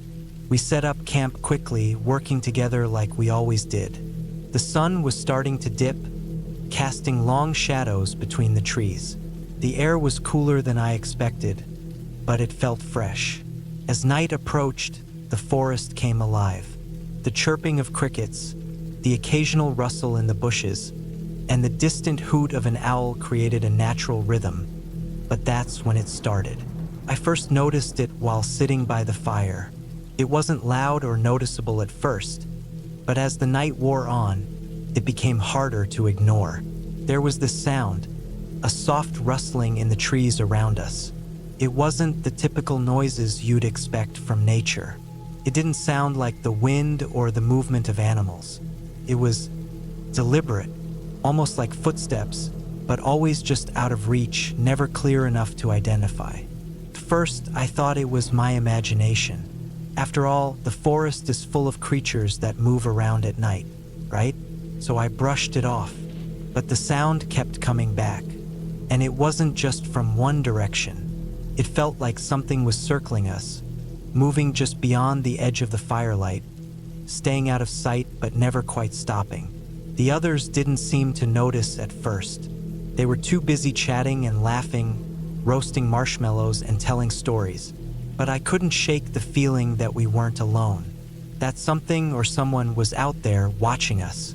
I kept scanning the darkness, but there was nothing. The shadows between the trees stayed still, too still. I started feeling paranoid. I told myself I was just being silly. It was probably a deer or maybe a raccoon. But the longer I sat there, the more it felt like whatever was out there was deliberately avoiding being seen. There was a pressure in the air, a heaviness that I couldn't explain. It was the kind of feeling that makes your skin crawl, that makes you second-guess every noise you hear. At one point, I saw something move in the corner of my eye, a quick flash of movement. I whipped my head to look, but there was nothing, just more trees and shadows. My heart started to race. I wasn't used to being scared on camping trips. I had done this hundreds of times before, but now it felt different. Something wasn't right. I didn't say anything to my friends. I didn't want to seem crazy, but I could feel it in my bones. Something was wrong. It was only a matter of time before they noticed too. The rustling continued, growing closer, like something was moving through the trees just beyond the circle of light from our campfire. My hands clenched around the stick I had been using to poke the fire, my mind racing. Should I tell them? Should I check it out? Before I could decide, one of the others spoke up. It was Jason, the most laid-back guy in the group. He had his head tilted to the side, his brow furrowed. "Do you guys hear that?" he asked, his voice low and unsure. Everyone paused. There was a sudden silence, the kind that made my heart skip a beat. I wasn't imagining it. They heard it too. "It's just some animals, right?" Emily said, trying to brush it off, but her voice didn't sound as confident as usual. "Yeah, maybe," Jason replied, but his eyes were scanning the darkness, just like mine had been. I could see the tension building in him. He wasn't so sure either. The fire crackled, sending sparks up into the night. It should have been comforting, but all I could focus on was the feeling of being watched. I stood up slowly, my legs shaky, and I walked a little further from the fire. The others followed, standing up as well, but no one said anything. We just kept looking out into the forest, waiting for whatever it was to make its next move. And then there it was, a figure, just beyond the tree line. For a split second, I thought my mind was playing tricks on me. But no, it was real. It was a person, standing completely still in the dark, not moving an inch. I could barely make out any details, but I could see enough to know it was not one of us. My heart pounded in my chest as I froze. I wanted to scream, to shout, to ask what the hell was going on. But all I could do was stare. And then, without warning, it disappeared, like it had melted into the shadows. We all saw it. No one had to say anything. The air was thick with tension, the kind of tension you feel when your life is on the line. We backed up toward the fire, all of us silently agreeing that it was time to leave. But we didn't. None of us moved. We stayed huddled around the fire, our eyes darting around the woods. I felt like my breath was too loud, my heart beating too fast. It was as if the world had gone silent around us, the normal sounds of the forest gone, replaced by the pounding of our own hearts. The rustling had stopped, but something else had taken its place, an oppressive silence that made everything feel wrong. Minutes passed, maybe hours, I don't know. Felt like time had stopped. No one spoke. We just kept watching, waiting. Eventually, the first light of dawn began to creep through the trees, and slowly, the fear started to fade. The birds began to chirp again, the rustling returned, and the world started to feel normal once more. But it wasn't the same. Not anymore. I don't know who or what we saw out there that night. We never spoke about it again after we packed up and left the next morning. But whatever it was, I know it was real. I can still feel the weight of that silence, the feeling of being watched, the sense of something just beyond reach. We've all gone camping since then, but never in that part of the forest again. And I don't think I ever will.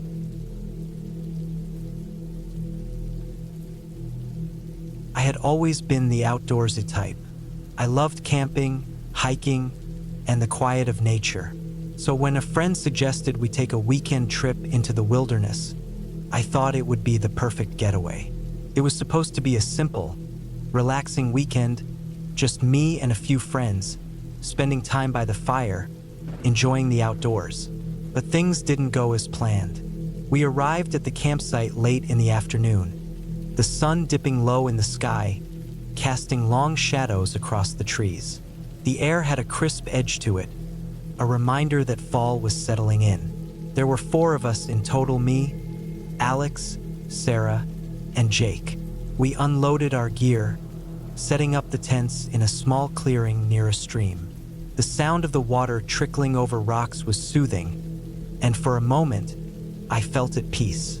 We spent the next couple of hours gathering firewood, laughing, and making a simple dinner. Felt like the perfect evening. The stars came out one by one, and we sat around the fire, talking about everything and nothing. The warmth of the flames and the crackle of the wood were comforting. But as the night wore on, something began to feel off. At first, it was subtle, a feeling like the weight of being watched. The air seemed heavier, the night quieter, as though the usual forest sounds had gone silent. I shrugged it off, blaming it on the dark or the unfamiliarity of the woods. But then Jake spoke up. "Do you guys hear that?" he asked, looking up from the fire. We all fell silent, straining our ears. There was a rustling in the woods just beyond the tree line. Not the normal sounds of small animals, but something heavier, something deliberate. "It's probably just a deer or something," Sarah said, but she didn't sound convinced. I wasn't so sure. I could hear it too. Whatever it was, it didn't sound like any animal I'd ever heard. It sounded wrong. The rustling stopped, and for a long moment, there was nothing. No wind, no animals, just silence. "We should go to bed," I suggested, trying to sound casual. "It's getting late, and we've got a big hike tomorrow." Everyone agreed, and we each retreated to our tents. But sleep didn't come easily.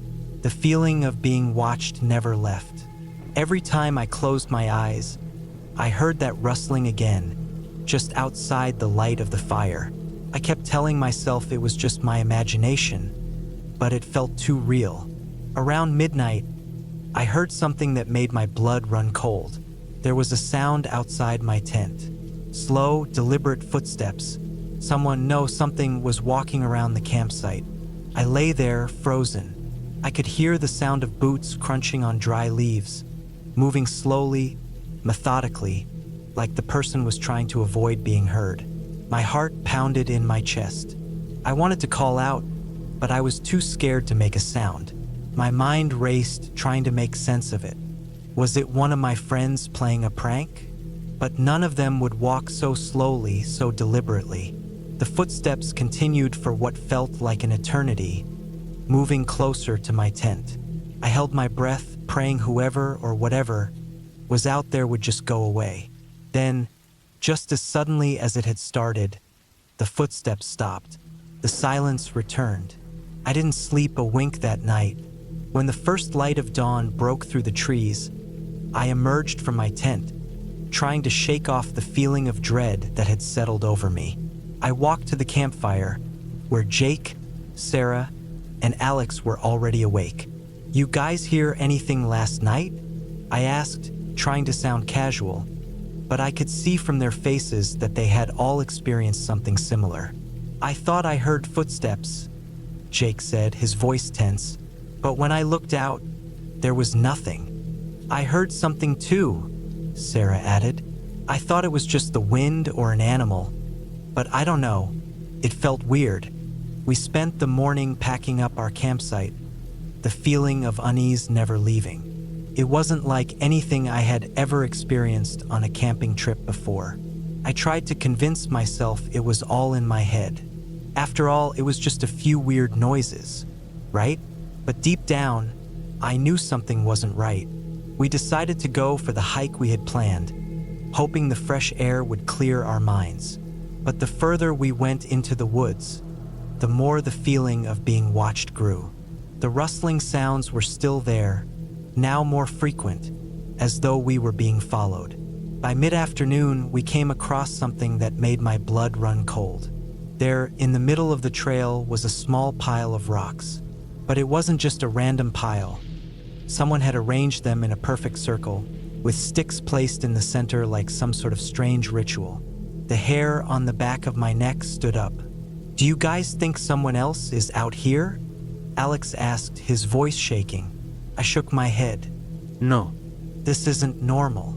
We backed away from the pile, none of us wanting to stay in the area for any longer. We decided to turn back and head toward camp. But as we walked, the feeling of being followed grew stronger. It was like we were being stalked, the presence just behind us, always out of sight but never gone. When we returned to camp, everything seemed off. The firewood we had gathered earlier was scattered around the site. Our tents were no longer in the same positions we had left them. And there, in the dirt, was something that made my stomach churn. Fresh, deep footprints, not from any animal I knew, but from something human. Someone had been in our camp while we were gone. We had no idea who it was or what they wanted, but we weren't sticking around to find out. Panic set in as we grabbed our gear and started to pack up. I kept looking over my shoulder, half expecting to see someone emerging from the trees. As we made our way back to the trailhead, I couldn't shake the feeling that we were still being followed. The air was thick with tension. Every sound, every movement made me jump. It wasn't until we finally reached the parking lot, safe and sound, that we let out the breaths we had been holding. We were shaken, but we were together, and we had made it out of the woods. The rest of the trip was a blur. We drove home in silence, each of us processing the events in our own way. But I couldn't stop thinking about those footsteps, the strange ritual in the woods, the feeling of being watched. It's been months now, but I can still remember every detail, every sound, every look exchanged between us. I still don't know who or what was out there with us that night, but I do know one thing. I'll never camp in those woods again. And every time I hear footsteps behind me in the quiet of the night, I can't help but wonder if someone or something is still following me.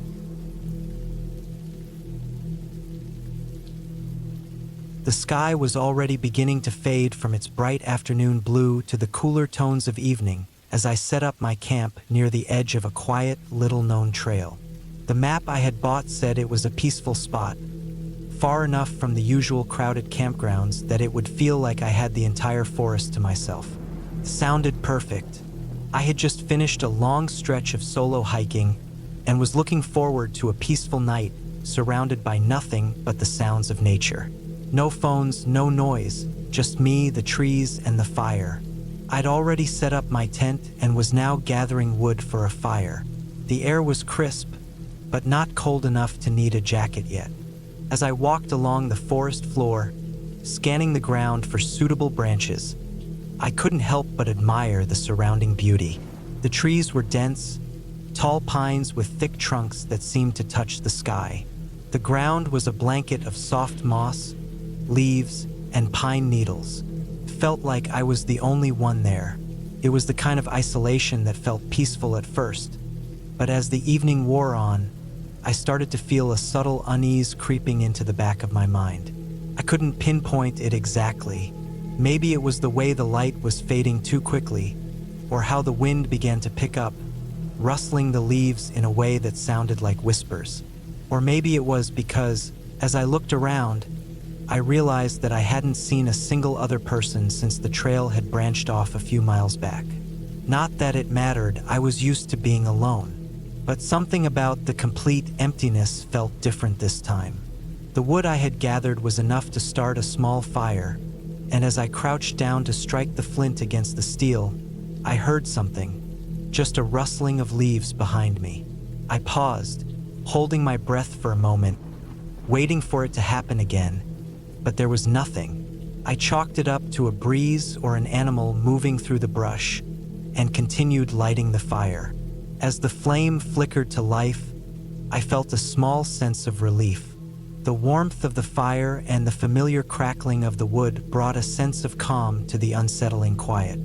I sat on a log nearby, watching the flames dance, as the shadows of the trees grew longer around me. The sun had completely set, and the darkness seemed to swallow the forest whole. I dug around in my backpack for a can of beans and some crackers, grateful for the simplicity of the meal. I wasn't really in the mood for a big dinner. The loneliness of the place was beginning to wear on me, and I found myself looking over my shoulder more than I normally would, scanning the edge of the trees just beyond the firelight. There was no reason to be scared. The forest was vast, and anything or anyone that could be out there was likely miles away. Still, I couldn't shake the feeling that something was wrong.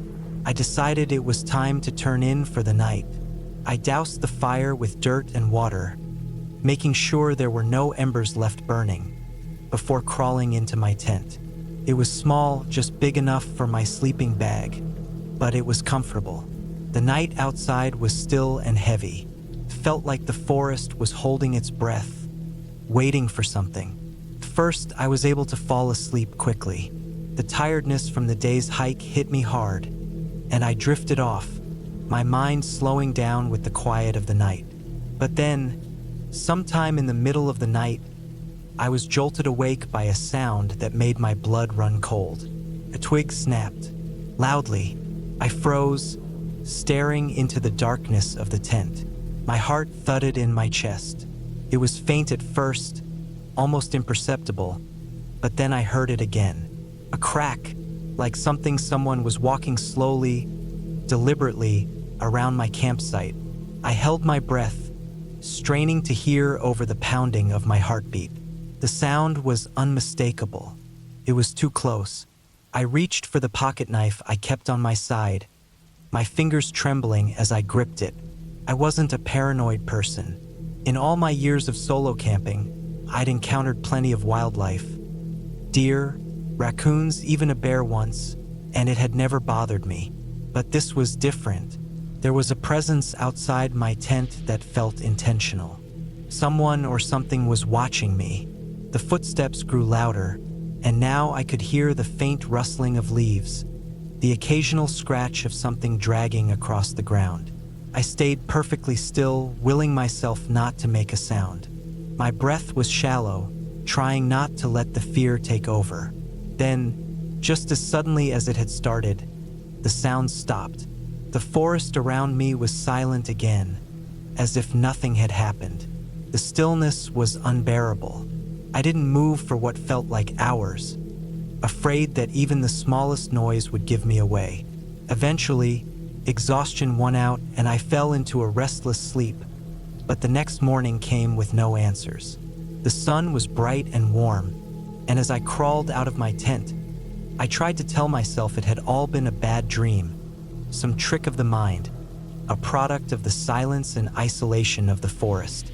But when I looked around, I noticed something unsettling. Footprints, large, uneven footprints, leading from the edge of the forest right up to the spot where my tent had been. They weren't animal tracks. They were human, and they were fresh. I stood there for a long time, staring at them. My stomach churned with a mix of confusion and fear. Who could have been out here? I was miles from any marked trail, far from any road, and the nearest campground was a good few hours away. There were no other hikers in this area, or so I thought. But those prints told a different story. I quickly packed up my gear, not bothering to make breakfast or gather anything extra. My only thought was to get out of there. The peaceful forest that had been so inviting just a day ago now felt like a trap, a place where someone or something was waiting. As I packed my bag, I kept hearing the sound of the wind in the trees, but this time it wasn't comforting. It felt like a warning. I made my way back down the trail, scanning the forest constantly, listening for any sounds that might indicate I wasn't alone. Every crack of a branch, every rustling of leaves made my heart race. The further I walked, the more paranoid I became. My mind kept cycling through every possibility, wildlife, other hikers, but nothing seemed to fit. The prints were too deliberate, too close to my camp. By the time I reached the main trail, I had never been more relieved in my life. There were people around, hikers, families, and I felt a little safer. Still, the memory of those footsteps lingered in the back of my mind. I couldn't shake the feeling that I wasn't just being paranoid. Someone had been watching me, someone who knew I was alone. Later that night, after I had settled into a bustling campground with other campers around, I overheard a conversation between two hikers. They were talking about the old trail where I had camped, the one that led deep into the forest. Apparently, there had been rumors circulating for years about strange occurrences near that trail. Lost hikers, strange footprints, and people vanishing without a trace. No one had ever found concrete evidence, but the stories were enough to make people wary. The hairs on the back of my neck stood up when one of them mentioned the forest's history. A history that stretched back hundreds of years, to a time when the area had been home to settlers who disappeared under mysterious circumstances. It wasn't the kind of story I wanted to hear, not after what I had experienced. And yet, there was a relief in knowing I wasn't the only one who felt uneasy about that place. The next day, I left the campground early. I didn't want to take any chances, and I had no desire to return to that lonely, quiet trail. I'd come for peace and solitude, but instead, I left with a lingering sense of dread, knowing that whatever or whoever had been out there was still in that forest, waiting for someone else. And as I drove away, I couldn't help but feel like I was being watched again. Even though I was miles from that forest, the thought stayed with me for the rest of my trip, like an itch I couldn't scratch. I don't know who or what was out there, but I know one thing for sure: I won't be going back.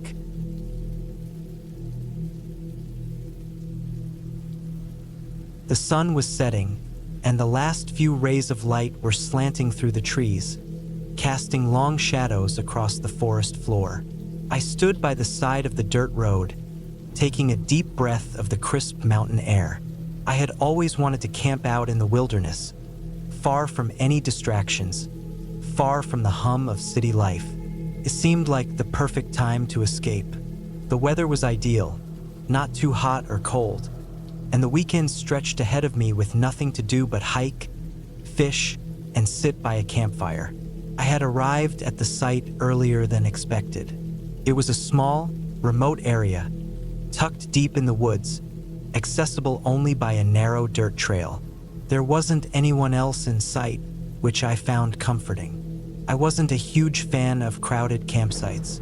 I liked my solitude, my peace. The quiet here was just right, with only the sound of the wind rustling the leaves and the occasional bird call. Felt like I had the whole forest to myself. I set up my tent quickly, securing it between two tall pines. The canvas of the tent looked bright against the deep green of the woods. I was pleased with my spot, close to a small creek that ran nearby, its soft trickling water offering a gentle soundtrack to the evening. I had packed enough food to last me the weekend, a bit of gear for fishing, and a few books to keep me company. By the time I finished setting up, the sun had dipped behind the trees, leaving the sky streaked with vibrant oranges and pinks. I unpacked the fire pit, arranging the rocks carefully in a circle. I gathered kindling and firewood, making sure everything was ready. The idea of sitting by the fire, watching the flames dance, felt peaceful, almost meditative. I struck a match and soon, the fire was crackling, casting a warm glow on the surrounding trees. I sat back, pulling my jacket tighter around my shoulders as the temperature began to drop. The warmth from the fire was comforting, but the night was beginning to feel colder than I expected. I leaned back on the ground, gazing up at the stars. There were no streetlights for miles, and the night sky stretched out like a vast, black ocean dotted with pinpricks of light. It was beautiful, and for a moment, I felt completely at ease. But that peace didn't last. As the night wore on, the wind picked up. It wasn't a strong gust, but a steady, eerie wind that seemed to be coming from all directions. It made the trees sway and creak, and I couldn't shake the feeling that something was watching. I pushed the thought away. It was just the wind. The forest was full of sounds, rustling leaves, snapping branches. It was probably just an animal moving through the brush. I leaned forward to poke the fire when I heard something that made my heart skip a beat. A twig snapping, loud and sharp. It wasn't the wind, and it wasn't an animal. The sound had come from somewhere beyond the firelight, deep in the woods. I froze, listening intently. I told myself it was probably just a deer or a raccoon, but the forest felt wrong. The wind had died down for a moment, and the silence was thick, almost suffocating. I sat there, staring into the dark, waiting for the sound to repeat. But it didn't. There was no more movement, no more noise, just the quiet crackle of the fire. I tried to shake off the feeling, but it lingered. I grabbed my flashlight from my bag, shining it around the campsite. The beam flickered briefly as if something in the air was interfering with it. I took a deep breath, trying to calm myself. I had been camping enough times to know that these kinds of noises were normal. Forests were alive and they made sounds. Still, a small knot of anxiety had begun to form in my stomach. I pushed the thought aside again and grabbed the book I had brought with me. I needed to distract myself. I opened it and started to read, but the words didn't sink in. My eyes kept drifting back to the edge of the firelight, where the trees stood in shadow. The darkness beyond them seemed to grow thicker with each passing minute. It wasn't until I heard the noise again, this time closer, that I felt the hairs on the back of my neck stand up. A soft rustling, almost like someone walking through the underbrush. I snapped my head toward the sound. It was coming from the creek, just beyond my tent. I couldn't see anything, but I could hear the leaves crunching underfoot, the unmistakable sound of someone or something moving. This time, I didn't freeze. I grabbed the large hunting knife I'd packed, the cold steel reassuring in my hand. I was in the middle of nowhere, after all. If someone was out there, I needed to be prepared. I stood up slowly, moving toward the edge of the firelight, keeping the blade low and ready. I scanned the trees, the bushes, the creek. Nothing. There was no sign of movement. My breath came in shallow gasps now, the sudden rush of adrenaline making everything feel hyper-real. The only sound was the wind, picking up once again, and the distant rush of water from the creek. I was beginning to think I had imagined it when I heard it again, a branch snapping, and then the sound of something heavy moving through the brush. It was unmistakable now. Someone or something was out there. My heart was pounding in my chest as I stood there, staring into the dark. I didn't know what to do. I couldn't stay here in the open. I needed to get to my tent, where I could lock myself inside.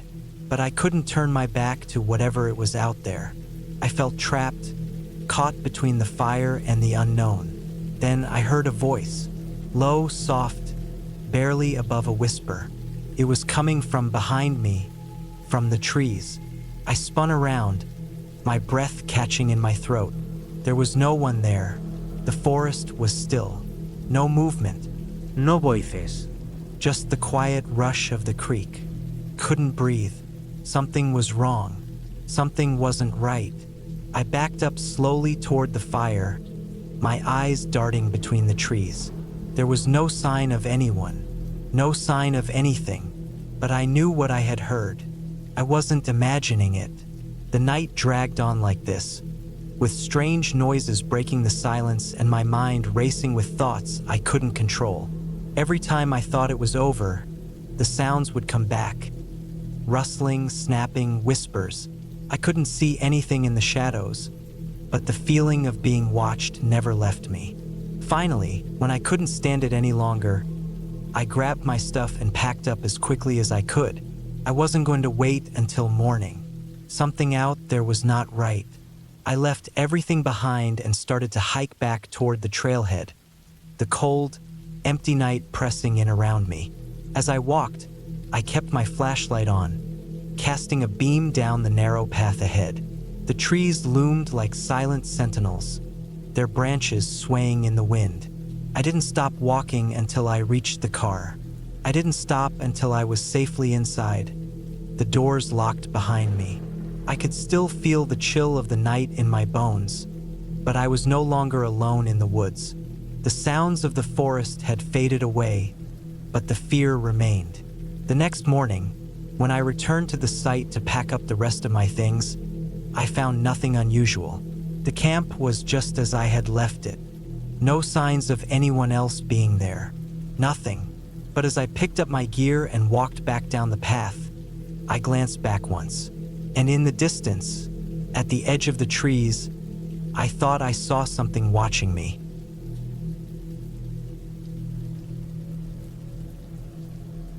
I had been looking forward to the weekend for weeks. It wasn't a huge trip, just a short 2-night camping getaway with some friends in the woods. It had been a long, stressful month of work, and this was supposed to be my escape. No emails, no calls, no responsibilities. Just the sound of crackling fire, a few beers, and the occasional wildlife in the distance. The kind of weekend you read about in camping blogs. Peaceful, restful, a much-needed break from the everyday grind. The plan was simple. We'd hike into a small, secluded site that was a bit off the beaten path. No fancy amenities. No nearby towns, just pure nature. I knew the area from previous trips, but this time we were going deeper into the woods than I'd ever been before. There was a small lake a few miles in, perfect for fishing, and I was excited to set up by the water. We arrived on Friday afternoon. The sun was still high in the sky, casting a warm golden glow through the trees. The air smelled fresh, like pine and earth, and everything seemed perfect. I didn't think twice about the small nagging feeling in the back of my mind. The place was a little more remote than usual, but that was part of the appeal. We were alone. At least that's what I thought. We set up camp near the water. The lake looked beautiful, reflecting the sky above and surrounded by trees. The fire pit was ready to go, and soon, the sound of crackling would fill the air. We roasted marshmallows, told stories, and laughed as the sun set, painting the sky in hues of orange and pink. Nothing out of the ordinary. Everything was exactly as it should have been. But that night, as the stars began to emerge, things started to feel different. It wasn't immediate. At first, it was just the usual sounds of the forest, the distant hoot of an owl, the rustling of leaves as small animals moved about. But then, as the fire burned low, I began to notice something odd, a silence that wasn't right. The usual hum of insects, the chirping of crickets, they were gone. For a moment, I thought maybe it was just me, or that I was imagining things. But the longer I sat there, the more uncomfortable it felt. I decided to go down to the lake. I stood up and stretched, needing a break from the group. The lake looked calm, but the shadows around it were growing longer. I could feel the weight of the night pressing in on me. As I walked closer to the water, the air seemed to grow colder. The silence deepened. I knelt by the edge of the lake, staring at the ripples in the water. The stillness was unnerving. I wasn't sure why, but something about the place had changed. The mood, the atmosphere, it all felt off. I told myself I was being paranoid. It was probably just my nerves. After all, I was in the middle of nowhere, far from anything familiar. I took a deep breath, then turned to walk back to camp.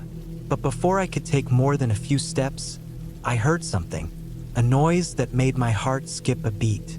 A snap, a twig breaking, not far from where I stood. I froze, my blood running cold. I wasn't alone. My mind raced, but my body didn't move. I stood there, waiting for another sound, anything to confirm I wasn't imagining it.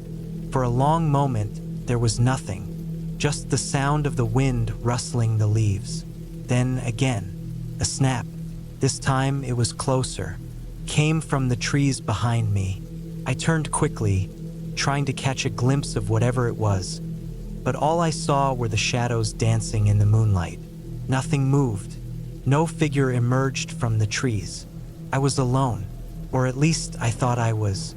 I walked back to camp quickly, trying to shake off the uneasy feeling. I didn't want to freak out my friends. When I got back to the fire, I didn't mention what had happened. Everyone was busy laughing, drinking, and talking, so I kept it to myself. But that strange feeling lingered. As the night wore on, the temperature dropped, and the fire burned lower. The others eventually went to bed, retreating to their tents one by one. I stayed by the fire a little longer, just watching the embers glow. I had this feeling that I wasn't quite alone, that something was watching me from the edge of the woods. But I told myself it was nothing. The dark is just the dark, and the forest is full of noises. I finally crawled into my tent and zipped it up. The wind had picked up, rustling the trees above. The noise was almost calming, but not enough to completely ease my nerves. I tried to sleep, but sleep wouldn't come. Every time I closed my eyes, I saw that fleeting shadow at the edge of my mind. Suddenly, I was wide awake. I don't know what it was that snapped me out of my sleep, but something did. A sharp, sudden noise, a scream. It was a short, sharp cry, as if someone had been startled. It didn't sound like anyone I knew, though. The sound was distant but carried on the wind. I shot up in my sleeping bag, my heart pounding in my chest. I lay there for a moment listening for more, but there was nothing. It was just my imagination, I told myself. I was hearing things. The wind, maybe. The trees swaying. Nothing more. I closed my eyes again, trying to ignore the nagging feeling crawling up my spine. But I couldn't shake the unease that had taken root. The scream kept echoing in my mind. It wasn't natural. It didn't belong to this place.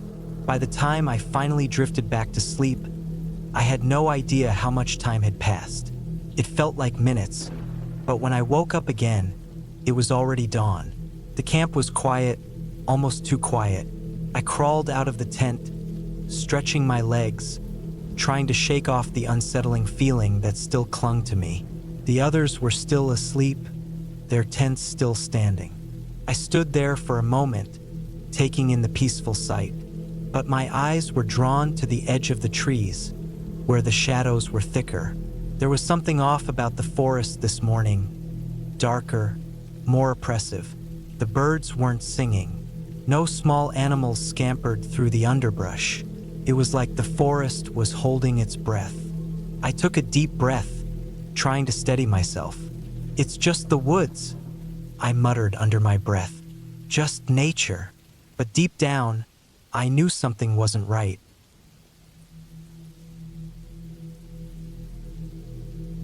I never considered myself the kind of person to be scared of the woods. I grew up camping, hiking, and spending time outdoors whenever I could. There was something peaceful about being out in the middle of nowhere, away from people, away from the constant hum of traffic and the artificial glow of city lights.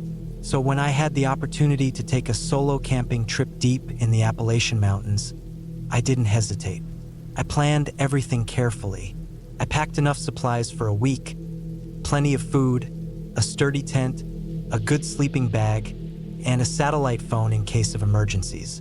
The plan was to park my truck at a small, rarely used trailhead, hike about 10 miles into the woods, and set up camp near a secluded lake I had found on a map. It was supposed to be the perfect getaway. The first day was fine. The hike-in was tough, but I expected that. The trail was barely visible in some places, overgrown with thick brush. It had clearly been a long time since anyone had used it, but that was part of the appeal. I wanted solitude, and I got it. By the time I reached the lake, the sun was dipping below the tree line, and the air had taken on that crisp edge that signaled the end of summer. I set up my tent on a small flat patch of ground near the water, gathered some wood, and started a fire. As I ate my dinner, I listened to the sounds of the forest.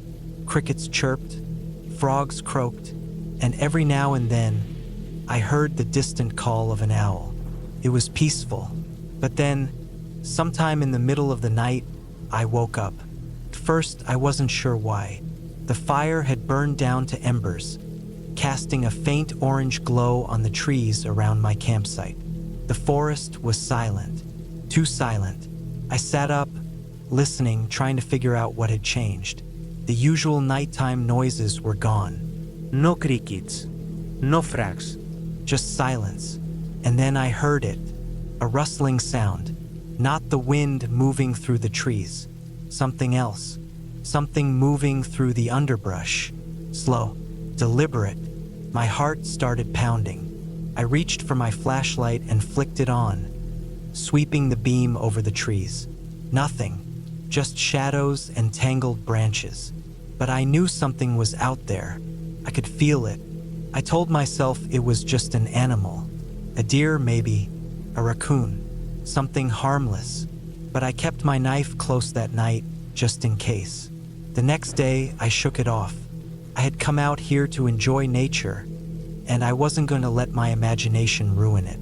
I spent the day fishing, exploring the area around the lake, and just enjoying the quiet.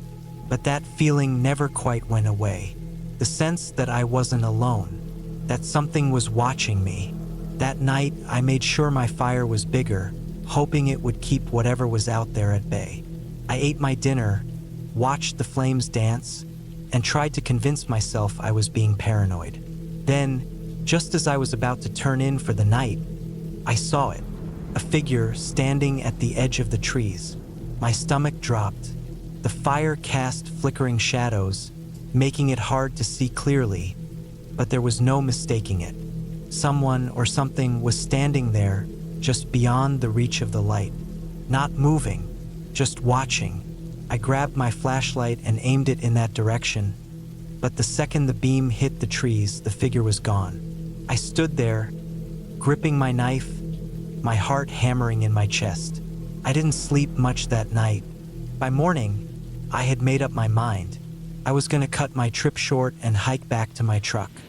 I didn't care if I was being paranoid. Something didn't feel right.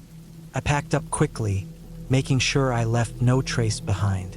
As I started hiking back, I couldn't shake the feeling that I was being followed. I kept glancing over my shoulder, but every time I did, There was nothing there. Just trees. Just silence.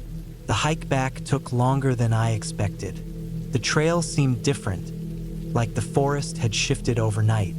I knew I was heading in the right direction, but everything looked unfamiliar. The trees were closer together, the undergrowth thicker. I felt like I was being funneled, guided. Then I found something that made my blood run cold. A boot print in the mud. Not mine, someone else's. And it was fresh. I moved faster after that. My heart was pounding, and I was sweating despite the cool air. I just wanted to get out of there. I kept moving, barely stopping for water, pushing through branches and undergrowth, not caring if I got scratched up in the process. Then, about a mile from my truck, I saw something that made me stop in my tracks. Pile of rocks, small, stacked neatly in a tower, right in the middle of the trail. I don't know why, but something about it filled me with absolute dread. It wasn't there when I hiked in. Someone had put it there. Recently, I stepped around it carefully, trying not to disturb it. I forced myself to keep walking, even though every instinct was screaming at me to run. When I finally reached my truck, I nearly collapsed with relief. I tossed my pack in the back, jumped into the driver's seat, and locked the doors. My hands were shaking as I started the engine.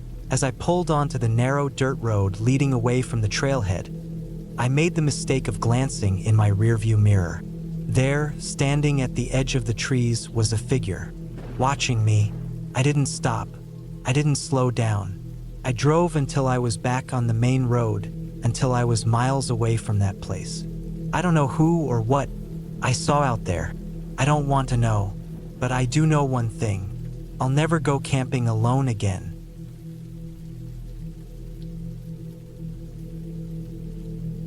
I've always loved camping. The simplicity of it, being out in nature, away from everything that connects us to the world. Phones, the noise of the city, the distractions of everyday life, always felt like the perfect escape. So, when my buddies and I decided to go on a weekend camping trip, I thought it would be just like every other time. A quiet escape into the woods for some relaxation, hiking, fishing, and the usual campfire stories.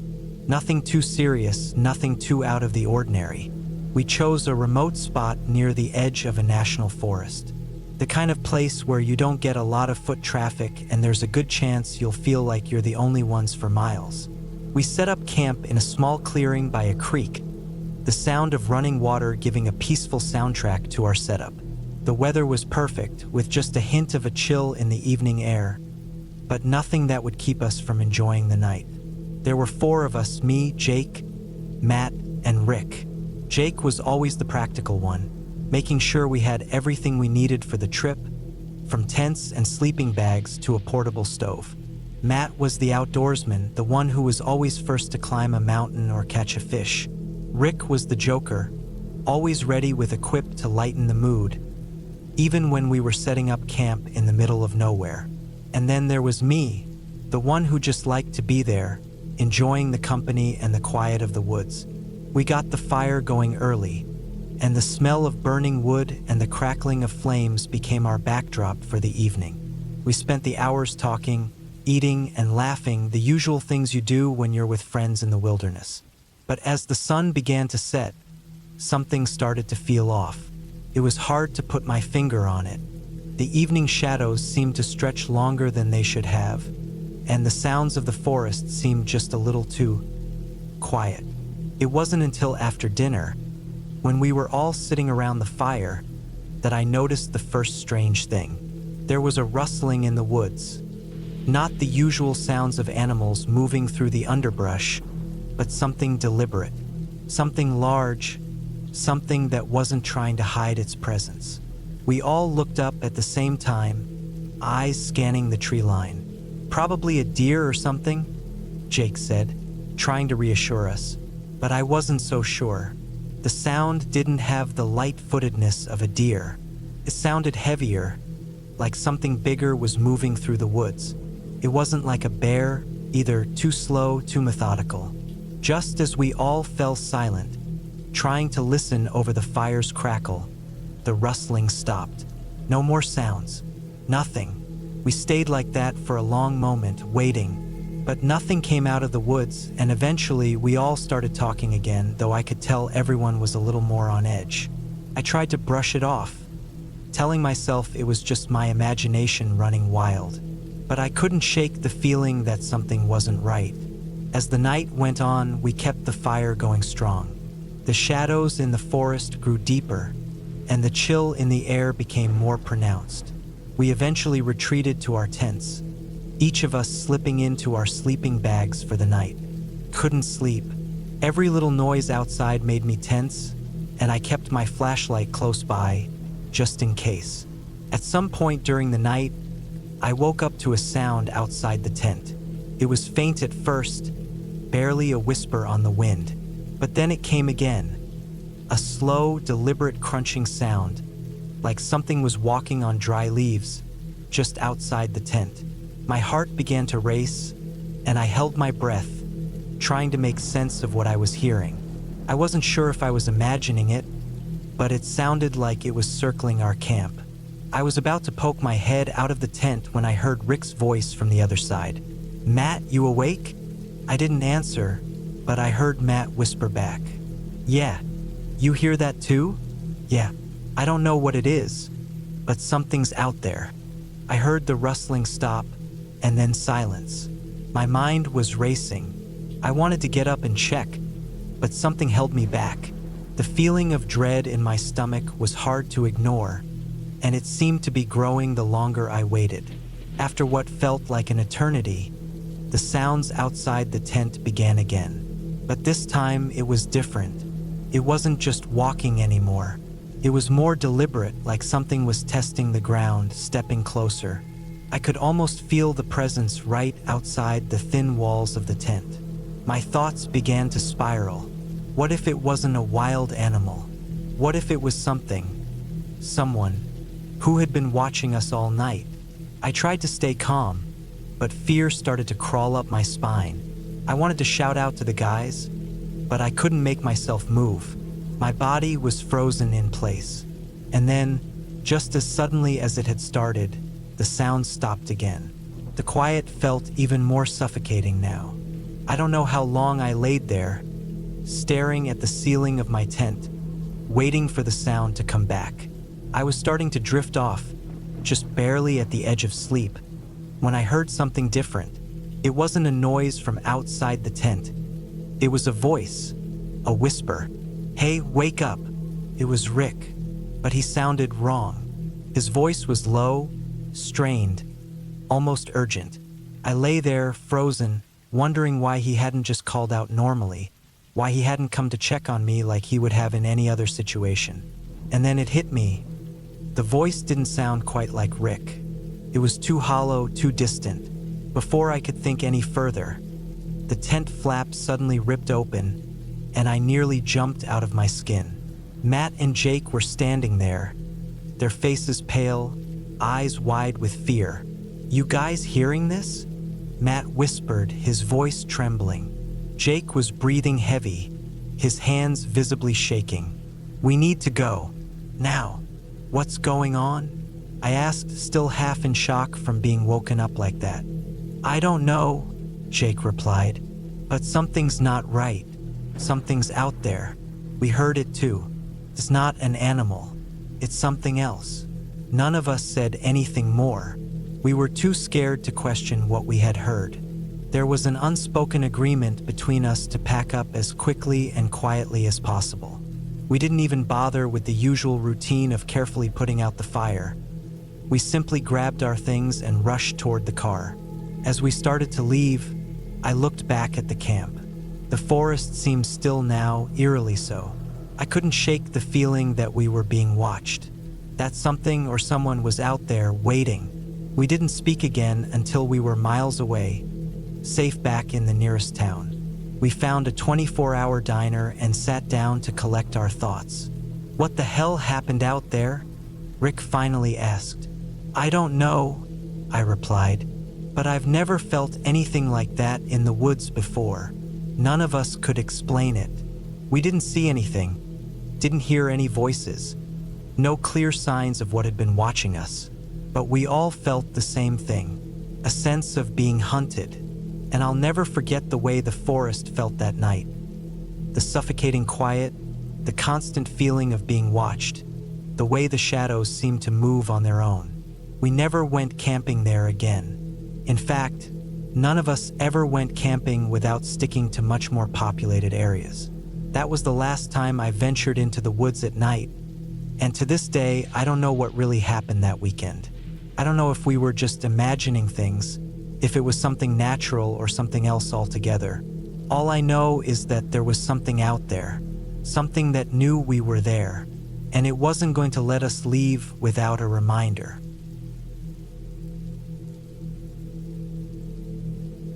I never expected a camping trip to end like this. I had gone out to the woods countless times, always looking for a break from city life, but this time was different. It all started on a cold, crisp October evening when my friends and I decided to go camping in the outskirts of a small town. Nothing extravagant, just the usual tents, sleeping bags, a fire, and a few beers.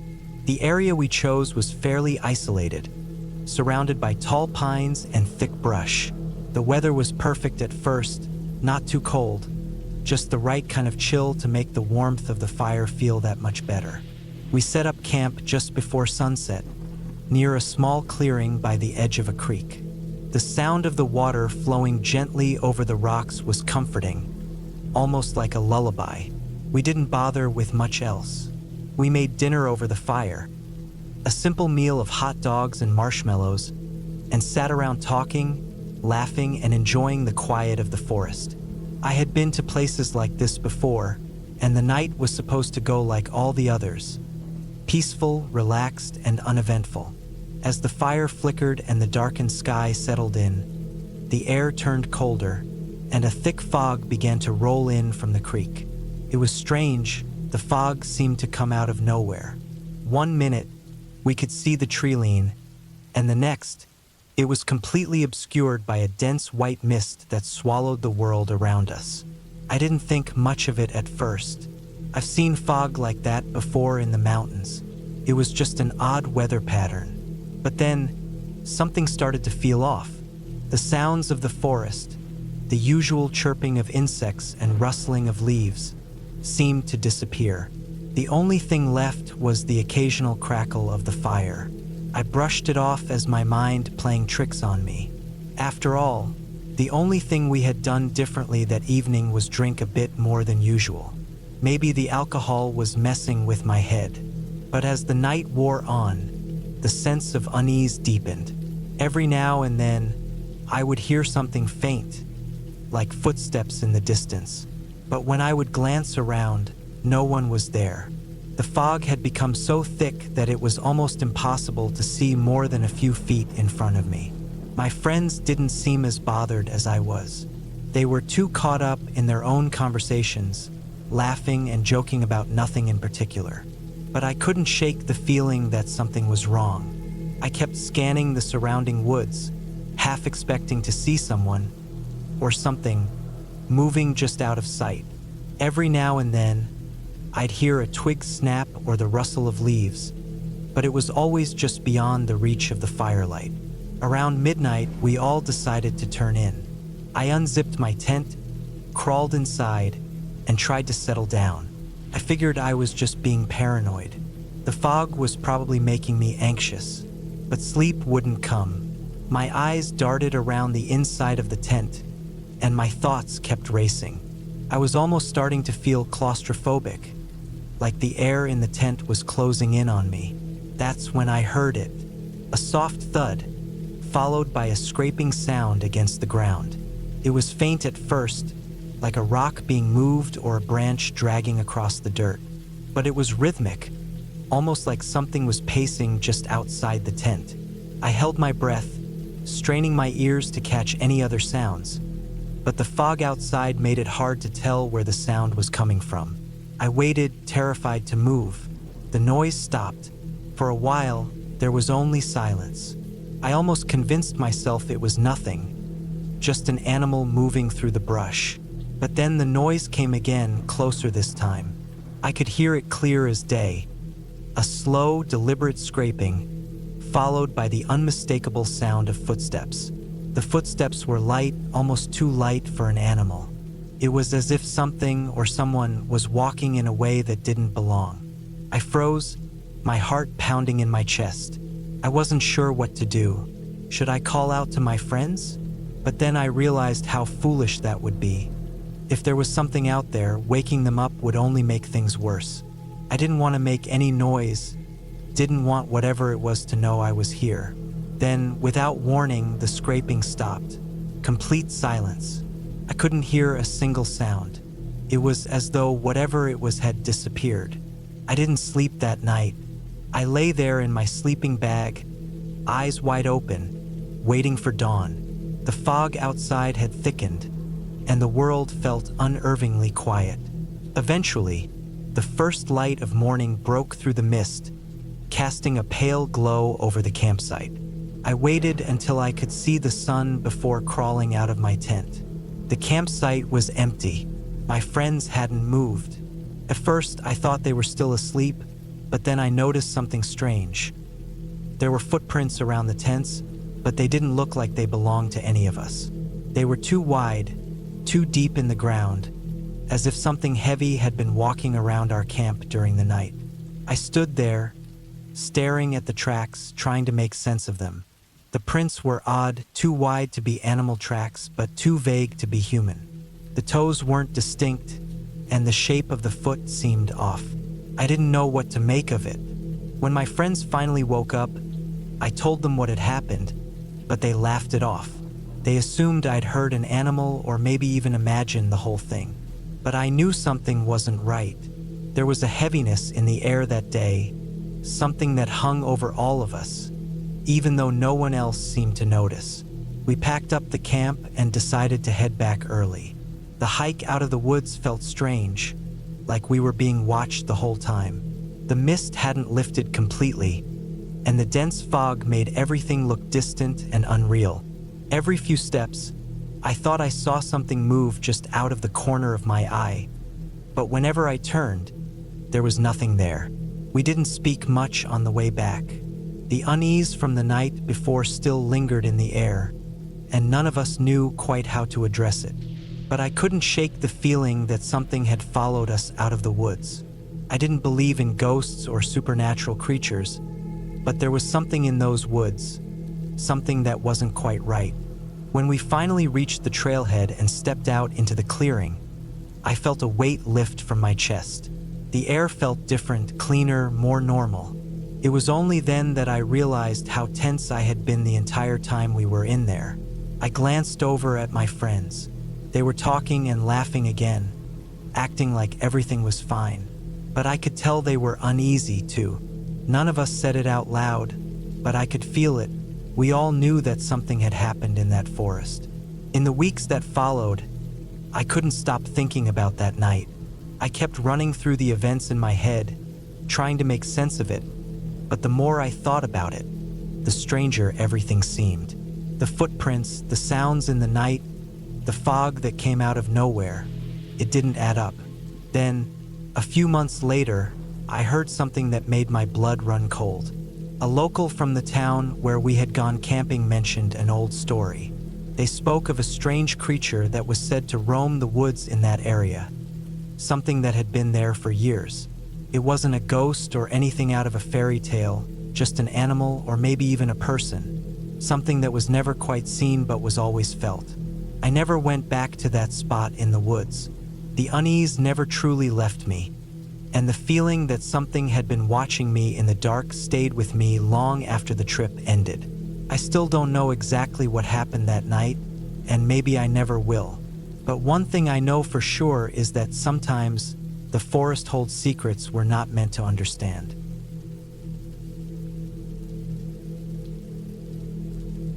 It had been a while since I'd gone camping. Between work and just life in general, the outdoors had taken a back seat.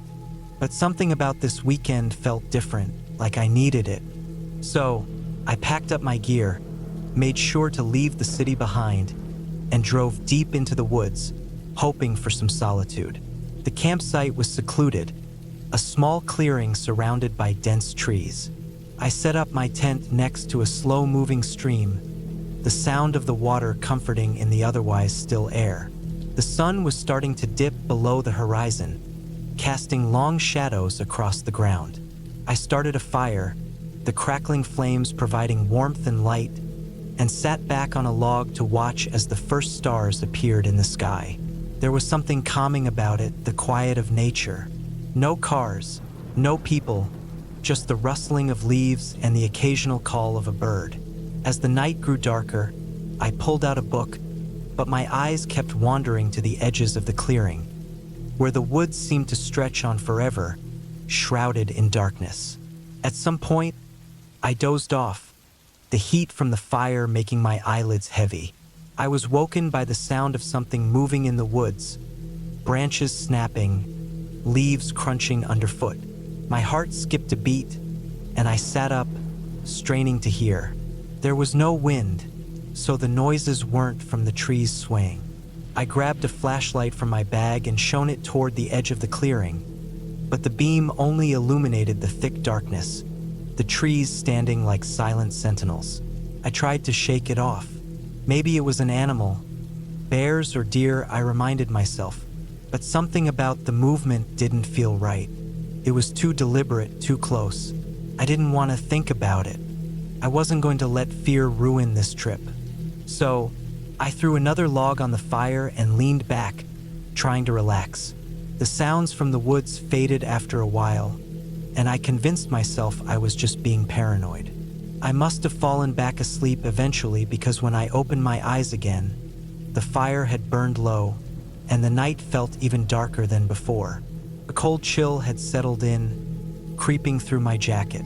I shivered and grabbed a blanket from my pack, wrapping it around me as I poked at the embers of the fire. That's when I heard it again, soft, almost imperceptible, like someone stepping carefully on the forest floor.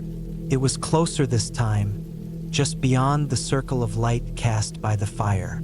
My breath caught in my throat, and my muscles tensed. I could feel my pulse in my ears. I didn't move, just stared at the dark trees, waiting. The noise stopped. Complete silence followed. But that wasn't comforting, it was worse.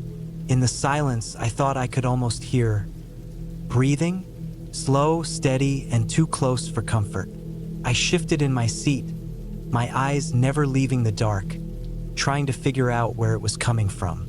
Then, out of the corner of my eye, I saw something shift in the shadows. It was subtle, but it was enough to make my heart race.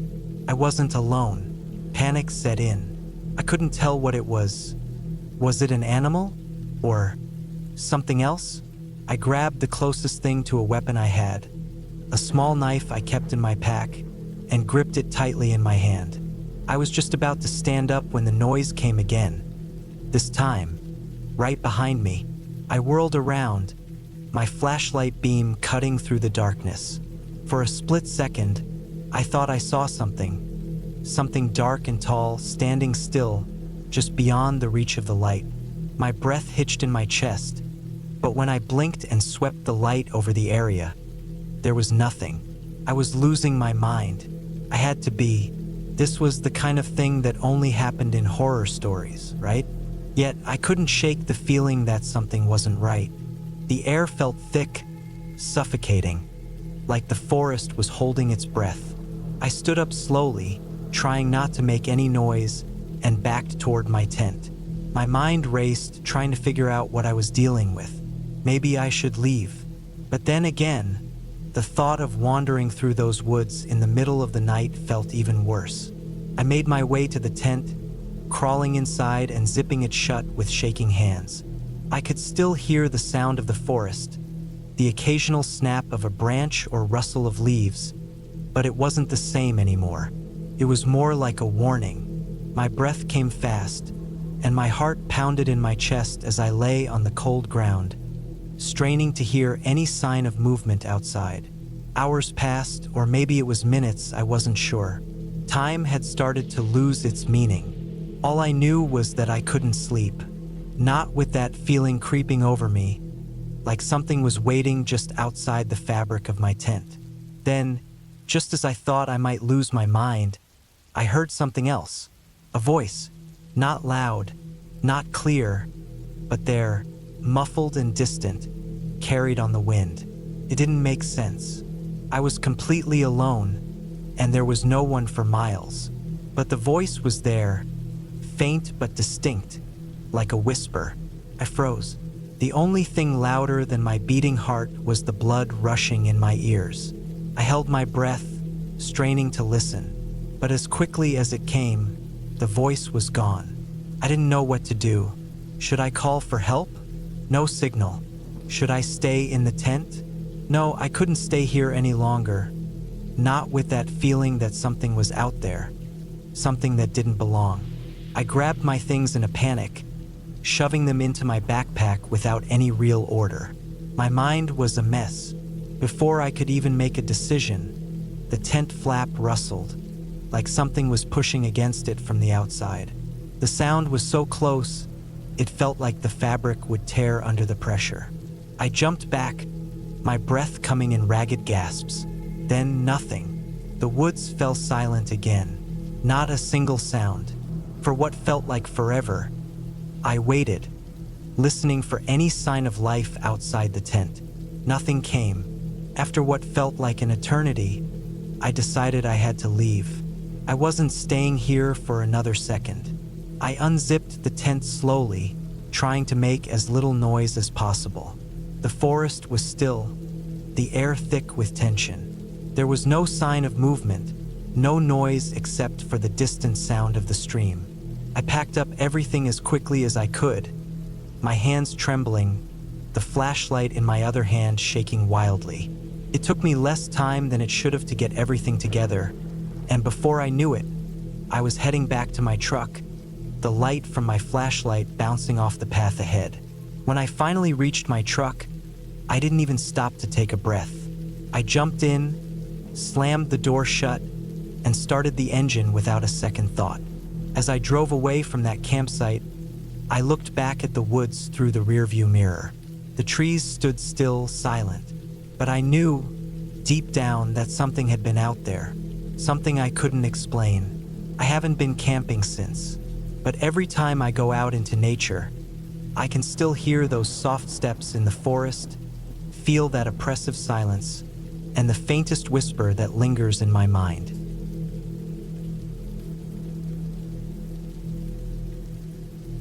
I don't know how to explain what happened. I've tried to put the pieces together, but the more I think about it, the more the details don't make sense. I wish I had never gone out there. I wish I had never left my house that weekend. But I did, and now I have to live with it. It started as a simple camping trip. I wanted to be alone for a while, away from my phone, away from the noise of life, and just be in the woods for a weekend. I had been feeling exhausted, like everything in my life was moving too fast, and I just needed silence. I had camped alone before, so this wasn't new to me. I packed my gear, a small tent, sleeping bag, a knife, a flashlight, and enough food for 3 days. Nothing fancy. I picked a spot deep in the woods, somewhere no one else would be. I didn't want to see another person for the entire weekend. The drive out there was peaceful. It was autumn, and the trees were a mix of red, orange, and yellow. The air was crisp but not too cold. I parked my truck on the side of a dirt road and hiked about 3 miles in, further than I usually would. I didn't want to hear cars or see power lines. I just wanted nature. I found a perfect spot near a small clearing. There was a stream nearby, and the ground was soft but not damp. I set up my tent, started a small fire, and sat there, just listening to the wind in the trees. It was exactly what I needed. The first night was uneventful. I sat by the fire, ate some food, and then crawled into my sleeping bag. The only sound was the occasional rustle of leaves and the distant hoot of an owl. I slept fine, though I woke up a few times to the sound of branches snapping, probably just deer or raccoons. The second day, I explored a little. I followed the stream for a while, found a few interesting rocks, and even saw a deer. I felt completely alone in the best way. But as the day went on, I started to feel off. I don't know how else to describe it. Just off, like I was being watched. I kept looking over my shoulder, expecting to see someone, but there was never anything there. I told myself I was just getting in my own head. I had been alone too long, and my brain was looking for something to be afraid of. But the feeling wouldn't go away. That evening, as I was cooking a small meal over the fire, I heard something in the distance. It wasn't a normal forest sound. It was a low, dragging sound, like something heavy being pulled through the leaves. I froze and listened. It stopped. I convinced myself it was a tree branch falling or something shifting in the distance. I tried to eat, but my appetite was gone. The feeling of being watched was worse now. I kept my flashlight close and my knife even closer. That night, I barely slept. Every little sound made my heart race. At one point, I swear I heard footsteps. Slow, deliberate steps just outside my tent. I held my breath, gripping my knife so tight my hand hurt. I didn't move. I didn't make a sound. The footsteps stopped. Then, nothing. I must have fallen asleep at some point because I woke up to the morning light leaking through my tent. I wanted to leave. Every part of me was screaming to pack up and go, but my pride got in the way. I had never cut a trip short before, and I wasn't about to start now. I told myself I was imagining things. I had just spooked myself. I spent most of the third day close to my campsite. I didn't want to go too far, not when I felt like something was off. I kept checking the ground around my tent for footprints, but the leaves were too thick to see anything clearly. It was probably better that way. That evening, as the sun started to set, I heard the sound again. The dragging sound, closer this time. I grabbed my flashlight and shined it in the direction of the noise. Nothing, just trees and shadows. I wanted to believe it was an animal, but deep down, I knew it wasn't. Animals don't move like that, and they don't stop when you shine a light on them. I decided I was leaving first thing in the morning. I should have left right then, but it was already getting dark, and I didn't want to hike back in the dark. That night was the worst. I didn't sleep. I sat in my tent, knife in my lap, listening. At some point in the night, I heard it again. Footsteps, slow, careful, right outside my tent. I held my breath. The steps circled my tent once, twice, then silence. I don't know how long I sat there before I finally passed out from exhaustion. When I woke up, the sun was up, and my body was stiff from sitting upright all night. I stepped out of my tent and froze. There were footprints in the dirt around my tent. Human footprints. They weren't mine. They were larger, heavier. Whoever had been out there had been standing just inches from me, listening. I packed up my gear faster than I ever have in my life.